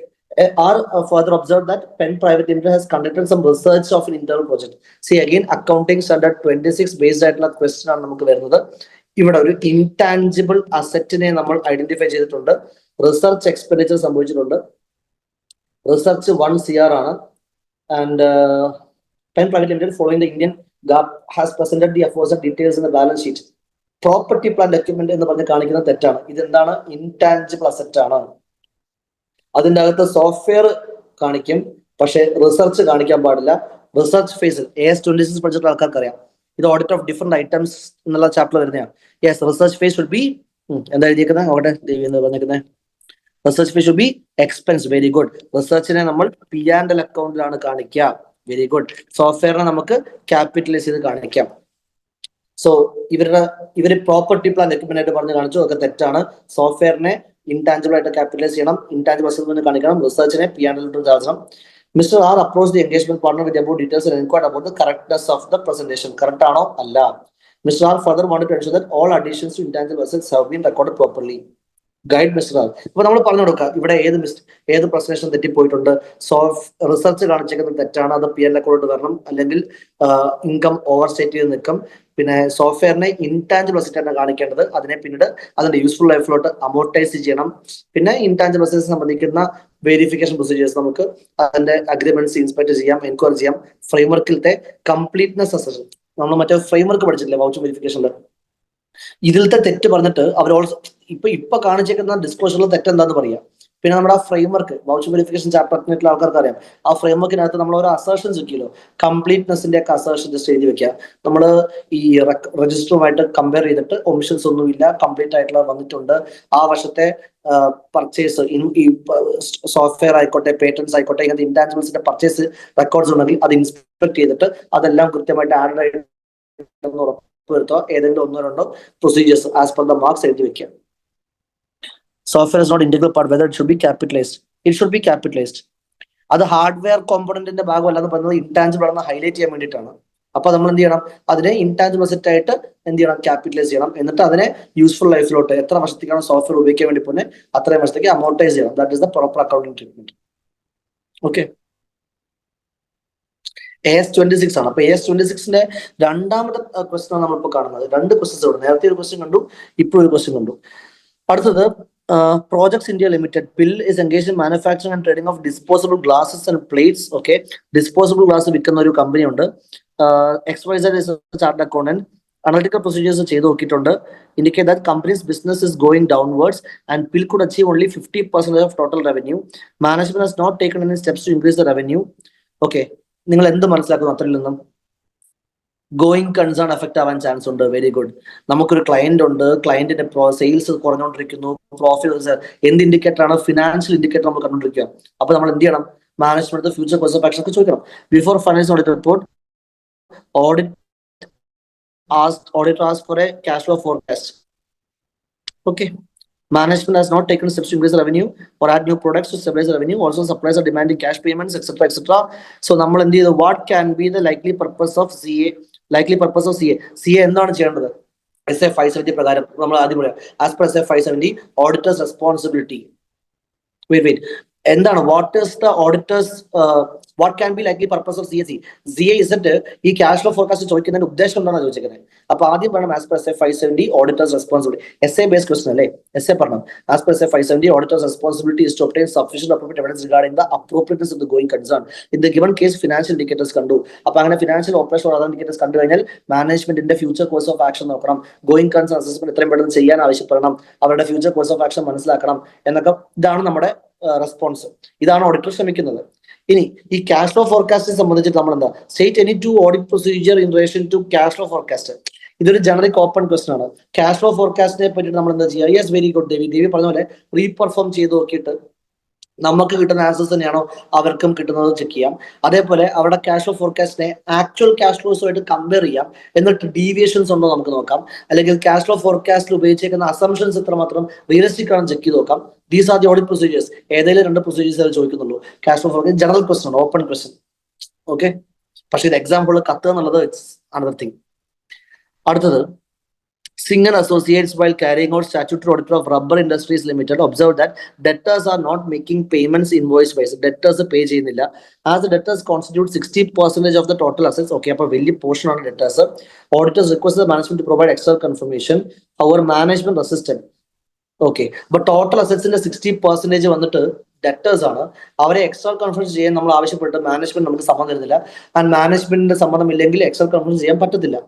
Auditor has decided to disclaim the opinion. Obviously, we have lack of audit evidence, maybe, yeah. So, auditor has decided to disclaim the opinion and seek your guidance on the amendment that should be made in the basis for opinion paragraph. See, SA 705-ൽ നമ്മൾ ഇതിനെപ്പറ്റി പറയുന്നുണ്ട്. Yes, നമ്മൾ opinion പാരഗ്രാഫിൽ disclaimer opinion കൊടുക്കുകയാണെങ്കിൽ എന്തൊക്കെ changes വരും? തൊട്ട് താഴെ basis for opinion പാരഗ്രാഫിൽ പേര് ബേസിസ് ഫോർ ഡിസ്ക്ലൈമർ ഒപ്പീനിയൻ മാറും. അതിനുശേഷം SA 705 നിങ്ങൾ എടുത്തു പോയി കഴിഞ്ഞാൽ കാണാൻ പറ്റും. SA 705 പറയുന്നുണ്ട് സിറ്റുവേഷൻസിൽ ചില കാര്യങ്ങൾ വേണ്ടാന്ന്. We don't have to give a reference to that part of the audit report where the auditor's responsibilities are set. Also, we don't have to say that നമുക്ക് sufficient appropriate auditors കിട്ടിയിട്ടാണ് ഈ opinion പറഞ്ഞേക്കുന്നത്. അത് വേണ്ട. പിന്നെ key audit matters വേണ്ട. Disclaimer opinion കൊടുക്കുന്ന സിറ്റുവേഷനിൽ key audit matter paragraph വേണ്ട, ഇത്തരം റെഫറൻസ് കൊടുക്കണ്ട. അങ്ങനെ ഒരു പോയിന്റ് 705 പറഞ്ഞില്ലേ? യെസ്, അതാണ് ആൻസർ. ബേസിസ് ഫോർ ഒപ്പീനിയൻ പാരഗ്രാഫിൽ എന്തൊക്കെ ചേഞ്ചസ് വരും, അത്രയേ ഉള്ളൂ. എന്നിട്ട് ബേസിസ് ഒപ്പീനിയൻ പാരഗ്രാഫ് ഡിസ്ക്ലൈമർ പറയണം. എന്ത് ബേസിസ് ഒപ്പീനിയൻ പാരഗ്രാഫിൽ എന്തൊക്കെ വരത്തില്ല ആ കാര്യങ്ങൾ പറയാം. പിന്നെ നമുക്ക് വേണമെങ്കിൽ പറയാം ബേസിസ് ഒപ്പീനിയൻ പാരഗ്രാഫിൽ ഹെഡിങ് മാറും. പിന്നെ ബേസിസ് ഒപ്പീനിയൻ പാരഗ്രാഫിൽ നമ്മൾ പറയണം ഏത് പ്രൊസീജിയർ ചെയ്യാൻ പറ്റാത്തത് കൊണ്ടാണ്, same the reason for not doing a procedure because of which, എന്തുകൊണ്ടാണ് നമുക്ക് ഈ ഈ പറഞ്ഞ എക്സ്ട്രാ കൺഫർമേഷൻ ചെയ്യാൻ പറ്റാത്തത്, എവിഡൻസ് എന്തുകൊണ്ട് ചെയ്യാൻ പറ്റിയിട്ടില്ല, ഏത് ഇൻഫർമേഷൻ ആണ് കിട്ടാത്തത്, അതിന് ഡിസ്ക്രിപ്ഷൻ കൊടുക്കാം. പക്ഷെ CQ ഗൈഡൻസ് പറഞ്ഞാൽ അമെൻമെന്റ്സ് ഇപ്പൊ ആദ്യം നമ്മൾ പറഞ്ഞിട്ടുള്ളതാണ് ഫസ്റ്റ് ആൻസർ. ഏതൊക്കെ കാര്യങ്ങൾ SA 705 വേണ്ടി വരത്തില്ല എന്ന് കൃത്യമായിട്ട് പറയുന്നുണ്ട്. അത് ബേസ്ഡ് ആയിട്ട് ക്വസ്റ്റ്യൻ. Good question. അടുത്ത question, PQR chartered accountants has been appointed as statutory auditor of MGM. The FS of the company have material amount outstanding as debtors. അപ്പോൾ മോളത്തെ ക്വസ്റ്റ്യൻ അതന്നെയല്ലേ സംഭവിച്ചത്. Ageing of debtors is done by the internal auditors. Engagement partner decided to give age-wise debtors as per the report of internal auditors. Okay, so using the work of internal auditor. Guys, കാണാൻ പറ്റുന്നുണ്ടോ? Video stuck ആയിട്ടില്ലല്ലോ? Okay, നാലാമത്തെ ക്വസ്റ്റ്യനില് auditor എന്ത് ചെയ്യുന്നുണ്ട്? Internal ഓഡിറ്റേഴ്സിന്റെ work use ചെയ്യുന്നുണ്ട്. Internal auditors ageing report നോക്കിയിട്ടുണ്ട്. നമ്മൾ അത് അതേപടി നമ്മുടെ പർപ്പസിന് വേണ്ടി യൂസ് ചെയ്യുവാണ്. After the audit report was released, engagement partner മനസ്സിലായി that the disclosures of the debtors is misleading. അപ്പൊ ഇന്റേണൽ ഓഡിറ്റർ വർക്ക് യൂസ് ചെയ്തിട്ട് പണി കിട്ടി. എൻഗേജ്മെന്റ് പാർട്ണർ എന്നിട്ട് പറയുവാണ് internal auditor responsible. Manage auditor പറഞ്ഞ കറക്റ്റാണ് അവിടെ. ഇന്റേണൽ ഓഡിറ്ററിന്റെ വർക്ക് യൂസ് ചെയ്യാം, യൂസ് ചെയ്യാതിരിക്കാം, നമ്മുടെ ഇഷ്ടം. പക്ഷെ യൂസ് ചെയ്തിട്ട് നമ്മുടെ opinion തെറ്റിക്കഴിഞ്ഞാൽ can we put the blame on internal auditors? Is the internal auditor responsible for expressing the opinion on the FS? Can we say that, guys? Hello, para. No, no. Yes, very good, very good. Even if we are using the work of internal auditor, the ex-auditors will continue to be responsible for the expression. ഇപ്പൊ നമ്മൾ എന്ത് ചെയ്യണം? What should have been undertaken before objectivity ഉണ്ടോ, അവൻ systematic and discipline approach follow ചെയ്യുന്നുണ്ടോ? SA 610 basic question. അത് check ചെയ്തിട്ട് വേണ്ടിയിരുന്നു use ചെയ്യാൻ. ഓഡിറ്റർ അലോൺ ആയിരിക്കും റെസ്പോൺസിബിൾ. യെസ്, ആ 3 പോയിന്റ്സ് അതാണ് ഹൈലൈറ്റ് ഉണ്ട്. Objectivity, competence, systematic and discipline approach. ഓർമ്മയുണ്ടോ? 610 May 25 പിള്ളേരല്ലേ, അവർക്ക് മനസ്സിലാവുന്നില്ലേ? അടുത്തത് identify and explain. Simple question. Typical question. എല്ലാ RTPയിലും MTPയിലും എക്സാം ക്വസ്റ്റ്യനിലും എപ്പോഴും വരുന്ന സാധനം ഐഡന്റിഫൈ ദ അസേർഷൻ. 3 പ്രൊസീജിയേഴ്സ് പറഞ്ഞിട്ടുണ്ട്. ഈ പ്രൊസീജിയേഴ്സിൽ എന്ത് അസേർഷൻ ആണ് എന്ന് പറയുക. ഓക്കെ, കുറച്ച് സ്പീഡപ്പ് ആവാം നമുക്ക്. Employee benefit expense do not include. ഇത് RTPയിൽ വന്നിട്ടുള്ള ക്വസ്റ്റ്യൻ ആണ്. നമ്മൾ എംപ്ലോയി ബെനിഫിറ്റ് എക്സ്പെൻസ് ചെക്ക് ചെയ്തിട്ട് നമ്മുടേതല്ലാത്ത പേഴ്സണൽസിന്റെ ഒന്നും എക്സ്പെൻസ് വന്നിട്ടില്ല എന്ന് ഉറപ്പുവരുത്തി. അതേത് അസേർഷൻ ആണ്? നമ്മുടേതല്ലാത്ത ആൾക്കാരുടെ എക്സ്പെൻസ് വന്നിട്ടില്ല എന്ന് വെച്ചാൽ ഇറ്റ് ഓൾസോ മീൻസ് നമ്മുടെ എംപ്ലോയീസിന്റെ എല്ലാവരുടെയും വന്നിട്ടുണ്ട് നമ്മൾ ഉറപ്പുവരുത്തി. നമ്മുടെ എംപ്ലോയീസിന്റെ എല്ലാവരുടെയും പേയ്മെന്റ് നമ്മൾ റെക്കോർഡ് ചെയ്തു എന്ന് ഉറപ്പുവരുത്തി. സി, അങ്ങനല്ല. Employee expenses do not include the cost of unauthorised. അതായത് ഓതറൈസ്ഡ് പേഴ്സണൽസിന്റെ എക്സ്പെൻസ് വന്നു. കംപ്ലീറ്റ്നെസ്സിലോട്ട് പോകാൻ വരട്ടെ. ഓതറൈസ് നമ്മുടെ എംപ്ലോയീസിന്റെ എക്സ്പെൻസ്, നമ്മുടെ എംപ്ലോയീസിന് വേണ്ടി നമ്മൾ എത്രയാണോ പൈസ ചിലവാക്കിയിരിക്കുന്നത് അത് റെക്കോർഡ് ചെയ്തിട്ടുണ്ടെന്ന് മനസ്സിലായി. It is actually occurrence only. Occurrence. C, employee benefit എക്സ്പെൻസസിൽ അൺഓതറൈസ്ഡ് ആയിട്ട് ആൾക്കാർ വന്നിട്ടില്ല, അതായത് ആക്ച്വലി ഉള്ള പേഴ്സണൽസിന് മാത്രമേ ഉള്ളൂ എന്ന് പറയുമ്പോൾ അത് ഒക്കറൻസ് മാത്രമാണ്. കംപ്ലീറ്റ്നെസ് ഒക്കെ ആണെങ്കിൽ രജിസ്റ്റർ ഒക്കെ നോക്കണം. ഇപ്പൊ second point, all the items of inventory pertaining to revenue shall be included. അപ്പൊ അവിടെ റെക്കോർഡ് ചെക്കിംഗ് ഉണ്ട്. അവിടെയാണ് എന്ത് ചെയ്യുക, കംപ്ലീറ്റ്നെസ് ആസ്പെക്ട് എന്നുള്ള ഒരു പോയിന്റ് വരിക. അപ്പൊ നമ്മളുടെ എംപ്ലോയീസിന്റെ എക്സ്പെൻസ് എല്ലാം റെക്കോർഡ് ആയിട്ടുണ്ട് എന്ന് ചെക്ക് ചെയ്യുമ്പോൾ ഒക്കറൻസേ വരുന്നുള്ളൂ. All the items of stock has been included എന്ന് പറയുമ്പോൾ അത് കംപ്ലീറ്റ്നെസ് ഒക്കെയാണ്. പിന്നെ sales are recorded correctly based on invoices, discounts has been properly adjusted, what is being checked. ഇതാണ് ആക്യുറസി, മെഷർമെന്റ് എന്നൊക്കെ പറയാം. ആക്യുറസി, മെഷർമെന്റ്, ഇങ്ങനത്തെ അസർഷൻസിനാണ് പറയുക. ആസ് എ സീനിയർ ഓഡിറ്റർ, അപ്പൊ ക്വസ്റ്റൻ എന്താണ്? Identify and explain the assertions. Okay, ആ assertions എന്താന്ന് പറയാം. As a senior auditor, briefly outline what should be included in the documentation of audit strategy and audit plan and how should audit documentation address the significant changes made during the audit engagement. C, അപ്പോൾ നമുക്ക് പറയാം audit രണ്ട് part of the question ഒരുമിച്ച് പറഞ്ഞിരിക്കുകയാണ്. അപ്പൊ എന്തൊക്കെയാണ് assertions എന്ന് പറയാം. Relevant year cut off. ഏത് relevant year? All the items of inventory pertaining to the relevant year shall be included regardless of the. See, cut off income expense ഐറ്റത്തിനെ സംബന്ധിച്ച് പറയുന്നത് ഇവിടെ കംപ്ലീറ്റ്നെസ് തന്നെയാണ്. ഇൻവെന്ററി മിസ്സിംഗ് ആയിട്ടില്ല. ഈ വർഷം വാങ്ങിച്ചിട്ടുള്ള എല്ലാ inventory, raw material, WIP, finish goods എല്ലാം ഉണ്ട്. കംപ്ലീറ്റ്നെസ് അസസ്മെന്റ് ആണ്. കട്ട് ഓഫ് ഒന്നും ചിന്തിക്കണമായിരുന്നുവെങ്കിൽ, ഓക്കെ, റെലവന്റ് ഇയർ എന്ന് കണ്ടോണ്ടായിരിക്കും നീ കട്ട് ഓഫ് ചോദിച്ചത്. പക്ഷെ അവർ ഇൻകം എക്സ്പെൻസിനെ പറ്റിയിട്ടല്ലല്ലോ സംസാരിക്കുന്നത്.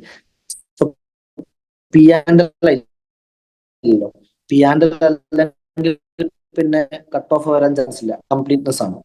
കംപ്ലീറ്റ്നെസ് ആകുമ്പോൾ രണ്ടിലും ഉണ്ടല്ല. എന്റെ ഒരു ലോജിക്ക് ഞാൻ പറഞ്ഞാണ്. ഞാൻ പറഞ്ഞതേ ശരിയാകൂ എന്നൊന്നും ഞാൻ പറയുന്നില്ല. ബട്ട് യെസ്, ഞാൻ എന്തുകൊണ്ട് കട്ട് ഓഫ് പറഞ്ഞിട്ടില്ല? Because inventory is not a P and L item.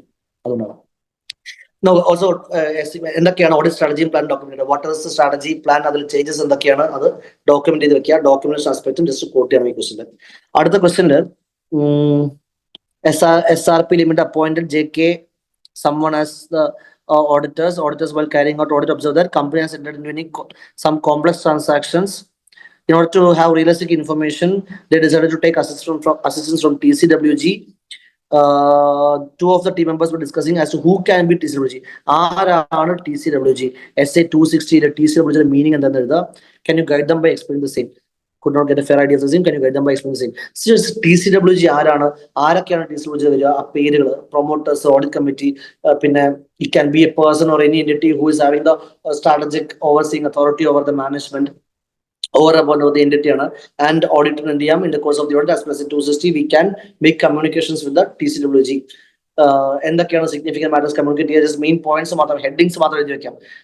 Management responsibility നമുക്ക് അവരെ കൊണ്ട് കൺഫേം ചെയ്യിപ്പിക്കാം. ഓഡിറ്റേഴ്സ് റെസ്പോൺസിബിലിറ്റി നമുക്ക് ഹൈലൈറ്റ് ചെയ്യാം. Objective and scope of the audit പറയാം. Significant findings during the audit communicate ചെയ്യാം. ലിസ്റ്റഡ് എന്റിറ്റീസ് ആണെങ്കിൽ ഇൻഡിപെൻഡൻസിനെ സംബന്ധിക്കുന്ന കമ്മ്യൂണിക്കേഷൻസ് കൊടുക്കാം. സോ എന്താണ് കമ്മ്യൂണിക്കേറ്റ് ചെയ്യേണ്ടത് എന്ന് രണ്ടാമത് പറഞ്ഞാൽ മതി. ആരാണ് TCWG, ആരൊക്കെയാണ് TCWG വരിക? ആൾ, മാനേജ്മെന്റ്, മറ്റേ audit committee, promoters of the company, corporate ട്രസ്റ്റിയുടെ കേസാണെങ്കിൽ അവര്, അത്തരം ആൾക്കാരുടെ പേര് മാത്രം ജസ്റ്റ് മെൻഷൻ ചെയ്യുക. ആദ്യം ആരൊക്കെയാണ് TCWG എന്ന് പറയുക. That's it. SA 260 ബേസ്ഡ് ആയിട്ടുള്ള ക്വസ്റ്റൻ സംഭവം. Helping hands cooperative society is working for the welfare of its members since last 10 വർഷം. Governing body observed that the society had some idle fund and they decided to invest the same in mutual fund. അടിപൊളി. Cooperative society mutual ഫണ്ടിൽ പോയിട്ട് invest ചെയ്തു. Can they do that? Shares, bitcoin, cryptocurrency, stock, no. Real estate ഒന്നും ചെയ്യാൻ പറ്റത്തില്ല.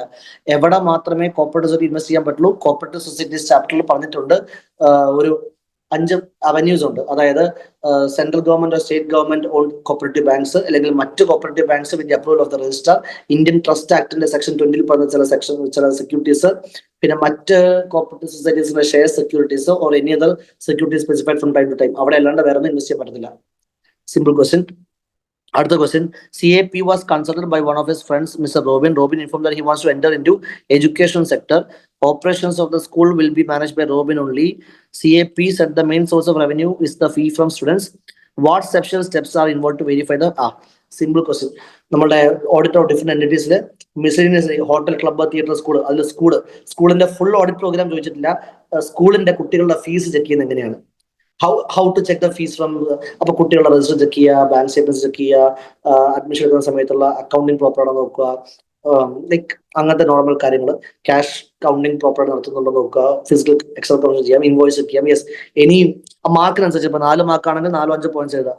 എനിക്ക് I think this must be A 3 mark 4 mark question maximum. ഇവിടെ marks ഇവിടെ പ്രിന്റ് അല്ല, സിമ്പിൾ തിങ്. അത് നമ്മുടെ ഫ്രെയിംവർക്ക് പ്രകാരം നിങ്ങൾ എഴുതിയിരുന്നാൽ മതി. റെഫറൻസ് കൊടുത്തിട്ടുണ്ടല്ലോ, മറ്റേ കളർ PDF ഉണ്ടാവുമല്ലോ, കളർ PDF. ആ കളർ PDFന്റെ അകത്ത് ഈ ഇൻഫ്ലോസിനെ സംബന്ധിക്കുന്ന 3-4 പോയിന്റ് ഉണ്ടാവും, അത് എഴുതിയിരുന്നാൽ മതി. സംതിങ് ഇത്രയേ ഉള്ളൂ. പിന്നെ വെരിഫിക്കേഷൻ ഓഫ് ഫീസ് എന്ന് പറയുമ്പോൾ മറ്റേ tuition fees, computer lab fees, അങ്ങനെ 1-2 ഫീസ് വേണമെങ്കിൽ ആഡ് ചെയ്യാം, അത്രയേ ഉള്ളൂ.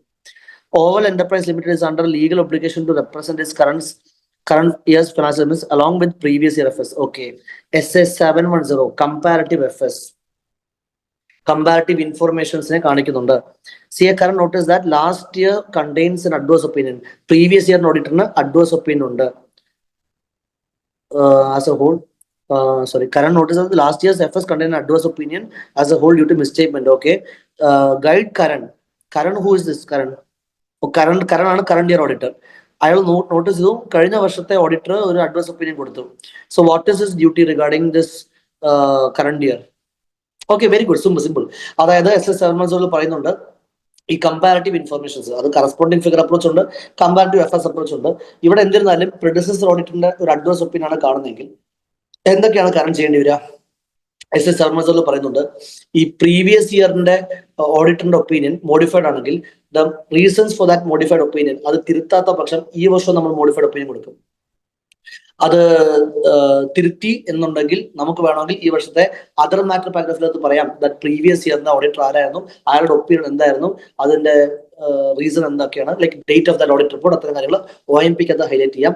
SS 710 സ്പെസിഫിക് ആയിട്ടുള്ള ക്വസ്റ്റൻ സംഭവം 710 വളരെ എക്സോസ്റ്റീവ് ആയിട്ട് അവിടുന്ന് ഇവിടുന്ന് റേഞ്ച് ചോദിച്ചിട്ടുണ്ട്.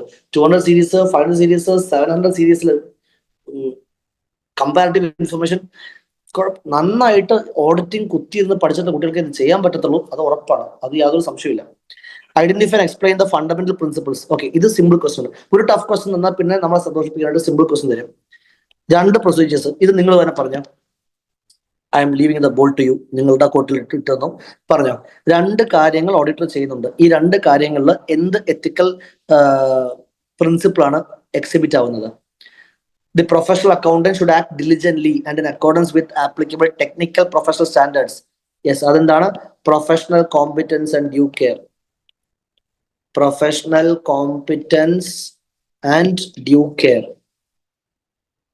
Last, a professional accountant shall not knowingly be associated with the reports which he believes is misleading. തെറ്റ്, കള്ളം, കളവ്, തപ്പ് എന്നൊക്കെ തോന്നുന്ന ഇൻഫർമേഷൻസിനോട് നമ്മൾ ചേർന്ന് what is it integrity. Now നിങ്ങൾ ഇത് എക്സാം എഴുതിയിട്ടുള്ള കുട്ടികൾ ഐ ഹോപ്പ് ചുമ്മാ ഒരു ഒറ്റ വാക്കായിട്ട് ഇന്റഗ്രിറ്റി എന്ന് മാത്രം പറഞ്ഞാൽ പോരാ, say that, right that. What is the meaning of integrity? സത്യസന്ധത, മറ്റേ ഫോൾസ് ആയിട്ടുള്ള ട്രൂ അല്ല എന്ന് ഉറപ്പ് തോന്നുന്ന സ്റ്റേറ്റ്മെന്റ്സുമായിട്ട് അസോസിയേറ്റ് ചെയ്യാൻ വേണ്ടി പാടില്ല. പ്രൊഫഷണൽ കോമ്പറ്റൻസ് വെച്ച് കഴിഞ്ഞാൽ നമ്മൾ സ്ട്രേറ്റ് ഫോർവേഡ് ആയിരിക്കണം. പ്രൊഫഷണൽ കോമ്പറ്റൻസ് പറയുമ്പോൾ നമുക്ക് ഡ്യൂ കെയർ എക്സസൈസ് എന്ന് വെച്ചാൽ ഏതൊരു എൻഗേജ്മെന്റ് ചെയ്യുന്ന സമയത്തും അത് ചെയ്യാൻ ആവശ്യമായിട്ടുള്ള റിസോഴ്സസ്, സ്റ്റാഫ്, അത്തരം ടൈം അവൈലബിലിറ്റിയും എക്സ്പീരിയൻസ് ഒക്കെ ഉണ്ടാവണം. പ്രൊഫഷണൽ കോമ്പറ്റൻസും എല്ലാം ജഡ്ജ്മെന്റ് ഒക്കെ എടുത്തിട്ട് വേണം ഓരോ ഡിസിഷൻ എടുക്കാനായിട്ട്. സോ ആ കോമ്പറ്റൻസ് എന്താണ്, ഇന്റഗ്രേറ്റ് എന്താണ്, ജസ്റ്റ് 2 സെന്റൻസ് എഴുതുക, അത്രേ ഉള്ളൂ. പിന്നെ ചോയ്സ് ക്വസ്റ്റൻ ഉണ്ട്. മിക്കവാറും ചോയ്സ് ക്വസ്റ്റൻ എല്ലാവരും ഈ എത്തിക്കൽ റിക്വയർമെന്റ്സ് ആയിരിക്കും എഴുതാൻ ചാൻസ് ഉള്ളത്. എന്തായാലും നമുക്ക് ഇതും കൂടി പറയാം. In an automate environment. അപ്പൊ ഓട്ടോമേറ്റ് എൻവയൺമെന്റ് ബേസ്ഡ് ആയിട്ടുള്ള ഒരു ക്വസ്റ്റൻ കൂടി വന്നു. നേരത്തെ മറ്റേ MCQ മറ്റേ data process and network operations വന്നു. ഇപ്പോഴത്തെ അടുത്ത question, in automated environment there are 4 types of audit test. Okay, as a senior auditor, guide your team in regarding the appropriate audit test. Explain the type of audit test. Enquiry, inspection, enquiry. ഇതിപ്പോ automate environment മാത്രമല്ല, internal കൺട്രോൾസിനെ check ചെയ്യാനായിട്ടുള്ള SA 330 procedures ആണത്. Enquiry ഉണ്ട്, inspection ഉണ്ട്, observation ഉണ്ട്, and റീപെർഫോമൻസ് ഉണ്ട്. ഇതിങ്ങനെ 4 methods ആണ് ബേസിക്കലി നമുക്ക് ഈ internal controls, especially automated environment ആയിക്കോട്ടെ, ഓട്ടോമേറ്റഡ് എൻവയോൺമെന്റ് ആണെങ്കിലും അല്ലെങ്കിലും. ഇതിപ്പോ ഈ ഓട്ടോമേറ്റഡ് എൻവയോൺമെന്റ് ചുമ്മാ നമ്മളെ ഒന്ന് കൺഫ്യൂസിപ്പിക്കാൻ വേണ്ടി തരിക. ഓട്ടോമേറ്റഡ് അല്ല, ഇന്റേണൽ കൺട്രോൾസിന് ചെക്ക് ചെയ്യാൻ തന്നെ SA 330 പറയുന്ന പ്രൊസീജിയേഴ്സ് ഇതൊക്കെയാണ്: എൻക്വയറി, ഇൻസ്പെക്ഷൻ, ഒബ്സർവേഷൻ, റീപെർഫോമൻസ്. ഇതിൽ അവർ ചോദിച്ചേക്കുന്നു give insight on how to determine when and which test to apply. ഇതിൽ ഏത് പ്രൊസീജിയർ എപ്പോൾ ചെയ്യണം എന്നും കൂടി പറഞ്ഞു കൊടുക്കുക. സി ഇപ്പൊ ഔട്ട് ഓഫ് ദീസ് 4 ഏറ്റവും ഈസി ഏതാണ്, ഏറ്റവും എഫിഷ്യന്റ്, മോസ്റ്റ് എഫിഷ്യന്റ് ആയിട്ടുള്ളത്, ഏറ്റവും പെട്ടെന്ന് ചെയ്യാൻ പറ്റുന്നത് എൻക്വയറി ആണ്. ഏറ്റവും സമയം എടുക്കുന്നത് ഏതാണ്, ലീസ്റ്റ് എഫിഷ്യന്റ് ഏതാണ്, ലീസ്റ്റ് എഫിഷ്യന്റ് ആയിട്ടുള്ളത് റീപെർഫോമൻസ് ആണ്. പക്ഷെ ഏറ്റവും ഇഫക്റ്റീവ് ആയിട്ടുള്ളതും ഏതാണ്, റീപെർഫോമൻസ് ആണ്. ലീസ്റ്റ് എഫിഷ്യന്റ് ആണെങ്കിലും മോസ്റ്റ് ഇഫക്റ്റീവ് ആയിട്ടുള്ളതും റീപെർഫോമൻസ് ആണ്. മോസ്റ്റ് എഫിഷ്യന്റ് ആണെങ്കിലും ലീസ്റ്റ് ഇഫക്റ്റീവ് ആയിട്ടുള്ളത് ഏറ്റവും യൂസ്. അതുകൊണ്ട് ഇതിപ്പോ SA 330 SA 500 പറയുന്നുണ്ട്, enquiry alone should not be use, enquiry should be clubbed along with other techniques പറയുന്നുണ്ട്. സോ യെസ്, അപ്പൊ നമുക്ക് സമയം ഭയങ്കര കൺസ്ട്രെയിന്റ് ആണെങ്കിൽ നമുക്ക് എൻക്വയറിയും ഒബ്സർവേഷനും അല്ലെങ്കിൽ എൻക്വയറിയും ഇൻസ്പെക്ഷൻ ചെയ്യേണ്ടി വരും. സമയമുണ്ട് അല്ലെങ്കിൽ ഈ പറഞ്ഞ പോലെ മാനേജ്മെന്റ് ഇൻഫ്ലുവൻസ് ചെയ്യാൻ ചാൻസ് ഉണ്ട് എൻക്വയറി ഒക്കെ. ഇപ്പൊ ബട്ട് നമുക്ക് ആവശ്യത്തിന് സമയമുണ്ട് ആൻഡ് കൂടുതൽ അഷുറൻസ് ക്രൈറ്റീരിയ ആണ്, വി എക്സ്പെക്ട് ഡീവിയേഷൻസ്, അങ്ങനെയൊക്കെ ആണെങ്കിൽ റീപെർഫോമൻസും ഇൻസ്പെക്ഷൻസ് ഒക്കെയാണ് നല്ലത്. ഒബ്സർവേഷൻ എപ്പോഴും റീപെർഫോമൻസ് സൈഡിൽ കൂടെ ചെയ്യാം. സോ യെസ്, അങ്ങനത്തെ ആ ഒരു കോമ്പിനേഷൻ ജസ്റ്റ് എഴുതി വെക്കുക, അത്രയേ ഉള്ളൂ സംഭവം. ഇതാണ് നമ്മളുടെ CA ഇന്റർ Jan 25 പേപ്പർ. ഇത് വാക്കാൽ പറയാൻ തന്നെ നമുക്ക് ഏതാണ്ട് ഒരു 1.5 മണിക്കൂർ എടുത്തു. അപ്പൊ എഴുതിയെടുക്കുന്ന ആൾക്കാരുടെ അവസ്ഥ സ്വാഭാവികമായിട്ടും മനസ്സിലാക്കാവുന്നതാണ്. Yes, it is kind of A lengthy paper. ഇതിങ്ങനെ ഇത്രയും ചിന്തിച്ചെടുത്ത് എഴുതി കൊണ്ടുവരിക എന്നുള്ളത് അപ്പൊ എന്ത് ചെയ്യണം നിങ്ങൾ, ഇതെന്താ മനസ്സിലാക്കേണ്ടത്, May 25 എക്സാമിന് നിങ്ങൾ പ്രിപ്പയർ ചെയ്യുന്നുണ്ടെങ്കിൽ RTP MTP ഒക്കെ അറ്റൻഡ് ചെയ്ത് പഠിക്കുക. യെസ്, ടൈം ഒട്ടും കിട്ടത്തില്ല ബിക്കോസ് ഇത് ലെങ്തി പേപ്പർ. കാരണം ഇപ്പൊ നമുക്ക് എന്ത് ചെയ്യാൻ പറ്റും, ഈ പേപ്പർ ആക്ച്വലി എല്ലാം പഠിച്ച സംഭവമാണ്, നമുക്ക് അറിയാവുന്ന സംഭവമാണ്. പക്ഷെ ഇത് എഴുതി ഫലിപ്പിക്കണമെങ്കിൽ ക്ലാരിറ്റി ഓഫ് തോട്ട് വേണം. ക്വസ്റ്റ്യൻ കണ്ടു കഴിഞ്ഞിട്ട് ഒരുപാട് ചിന്തിച്ചുകൊണ്ടിരിക്കാൻ പറ്റില്ല. എഴുതുമ്പോൾ ടു ദ പോയിന്റ് എഴുതാൻ പറ്റണം, അല്ലാണ്ട് വലിച്ചു വരെ എഴുതി കഴിഞ്ഞാൽ മാർക്ക് കിട്ടത്തില്ല. അപ്പൊ കണ്ടിന്യൂസ് ആയിട്ടുള്ള റീഡിങ് ഈ പേപ്പർ നിങ്ങൾക്ക് ഇത് വെച്ച് നിങ്ങൾ പ്രിപ്പയർ ചെയ്യണമെങ്കിൽ ഇതേ സ്റ്റാൻഡേർഡ് എല്ലാ അറ്റംപ്റ്റിലും വന്നോളൊന്നും നിർബന്ധമില്ല. പ്രീവിയസ് അറ്റംപ്റ്റ് ഒക്കെ നോക്കിക്കഴിഞ്ഞാൽ ഇതിനെ വെച്ച് നോക്കുമ്പോൾ ഭയങ്കര സിമ്പിൾ ആണ്. പക്ഷെ ഞാൻ പറയട്ടെ, ഈ to prepare for the worst case scenario, ഇങ്ങനത്തെ ഒരു പേപ്പർ ഇനിയും വന്നു കഴിഞ്ഞാൽ പ്രിപ്പയർ ചെയ്യാനായിട്ട് ഇത് എക്സംഷൻ ലെവലോട് കയറി നമ്മൾ എന്താ ചെയ്യുന്നത്, ഈ പറയുന്ന സ്പീഡും ആക്യുറസിക്കും വേണ്ടിയിട്ട് RTP MTP ക്ലാസ് ടെസ്റ്റുകളൊക്കെ ചെയ്ത് പഠിക്കുന്നതിന്റെ ഉദ്ദേശം ഇതാണ്. നിങ്ങൾ എന്തുകൊണ്ട് RTP ചെയ്തിടണം, മോക്ക് ടെസ്റ്റ് പേപ്പേഴ്സ് ഒന്ന് അറ്റൻഡ് ചെയ്ത് നോക്കണം. ഇപ്പൊ ട്രിപ്പിൾ നമ്മളിപ്പോ മോക്ക് ടെസ്റ്റ് പേപ്പേഴ്സ് എത്ര മോക്ക് ടെസ്റ്റ് പേപ്പേഴ്സ് ഓരോ എക്സാമിനോട് ചെയ്യാറുണ്ട്, എത്ര പേര് മോക്ക് ടെസ്റ്റ് അറ്റൻഡ് ചെയ്തു, ഇപ്പൊ January 8 മുതൽ പിള്ളേർ ചെയ്യുന്നുണ്ടെങ്കിൽ കേൾക്കുന്നുണ്ടെങ്കിൽ, ഇത് എന്തുകൊണ്ട് ആ ടൈം പ്രഷറിൽ നിങ്ങൾ പോർഷൻ കംപ്ലീറ്റ് ചെയ്യാൻ ശ്രമിച്ച് എഴുതി പഠിക്കുന്നതിന്റെ ആവശ്യകതയെ പറ്റി പറയുന്നത് ഇതുകൊണ്ടൊക്കെ തന്നെയാണ്. കാരണം ഇങ്ങനത്തെ ഒരു പേപ്പർ വന്നു കഴിഞ്ഞാൽ നമ്മൾ പതറാൻ പാടില്ല. എക്സാം ഹോളിൽ നമുക്ക് ഇത് ക്ലാരിറ്റി ഓഫ് മൈൻഡ് നഷ്ടപ്പെടാൻ പാടില്ല. എനിവേസ്, കുഴപ്പമില്ല, we can always learn. This are always learning experiences ആണ് ഇതെല്ലാം. Learning is an unending process. Always you should be on a strive for improvement. There is always room for improvement. Anyways, exam എഴുതി കഴിഞ്ഞിട്ടുള്ള ആൾക്കാർ ഇപ്പോൾ ഈ video കാണുന്നുണ്ടെങ്കിൽ I wish you good luck. Result വന്നിട്ട് നല്ല റിസൾട്ട് കിട്ടട്ടെ എന്ന് തന്നെ ആശംസിക്കുന്നു, ആഗ്രഹിക്കുന്നു, പ്രാർത്ഥിക്കുന്നു. നൗ മെയിലോട്ട് പ്രിപ്പയർ ചെയ്യുന്ന കുട്ടികളാണെങ്കിൽ സമയം കളയരുത്. ഓക്കെ, 4 അറ്റംപ്റ്റ് സിമ്പിൾ അറ്റംപ്റ്റ് വന്നു, സിമ്പിൾ ക്വസ്റ്റ്യൻ പേപ്പർ വന്നു. ജാനുവരിയിൽ അത്യാവശ്യം നല്ല സ്റ്റാൻഡേർഡ് പേപ്പർ വന്നു.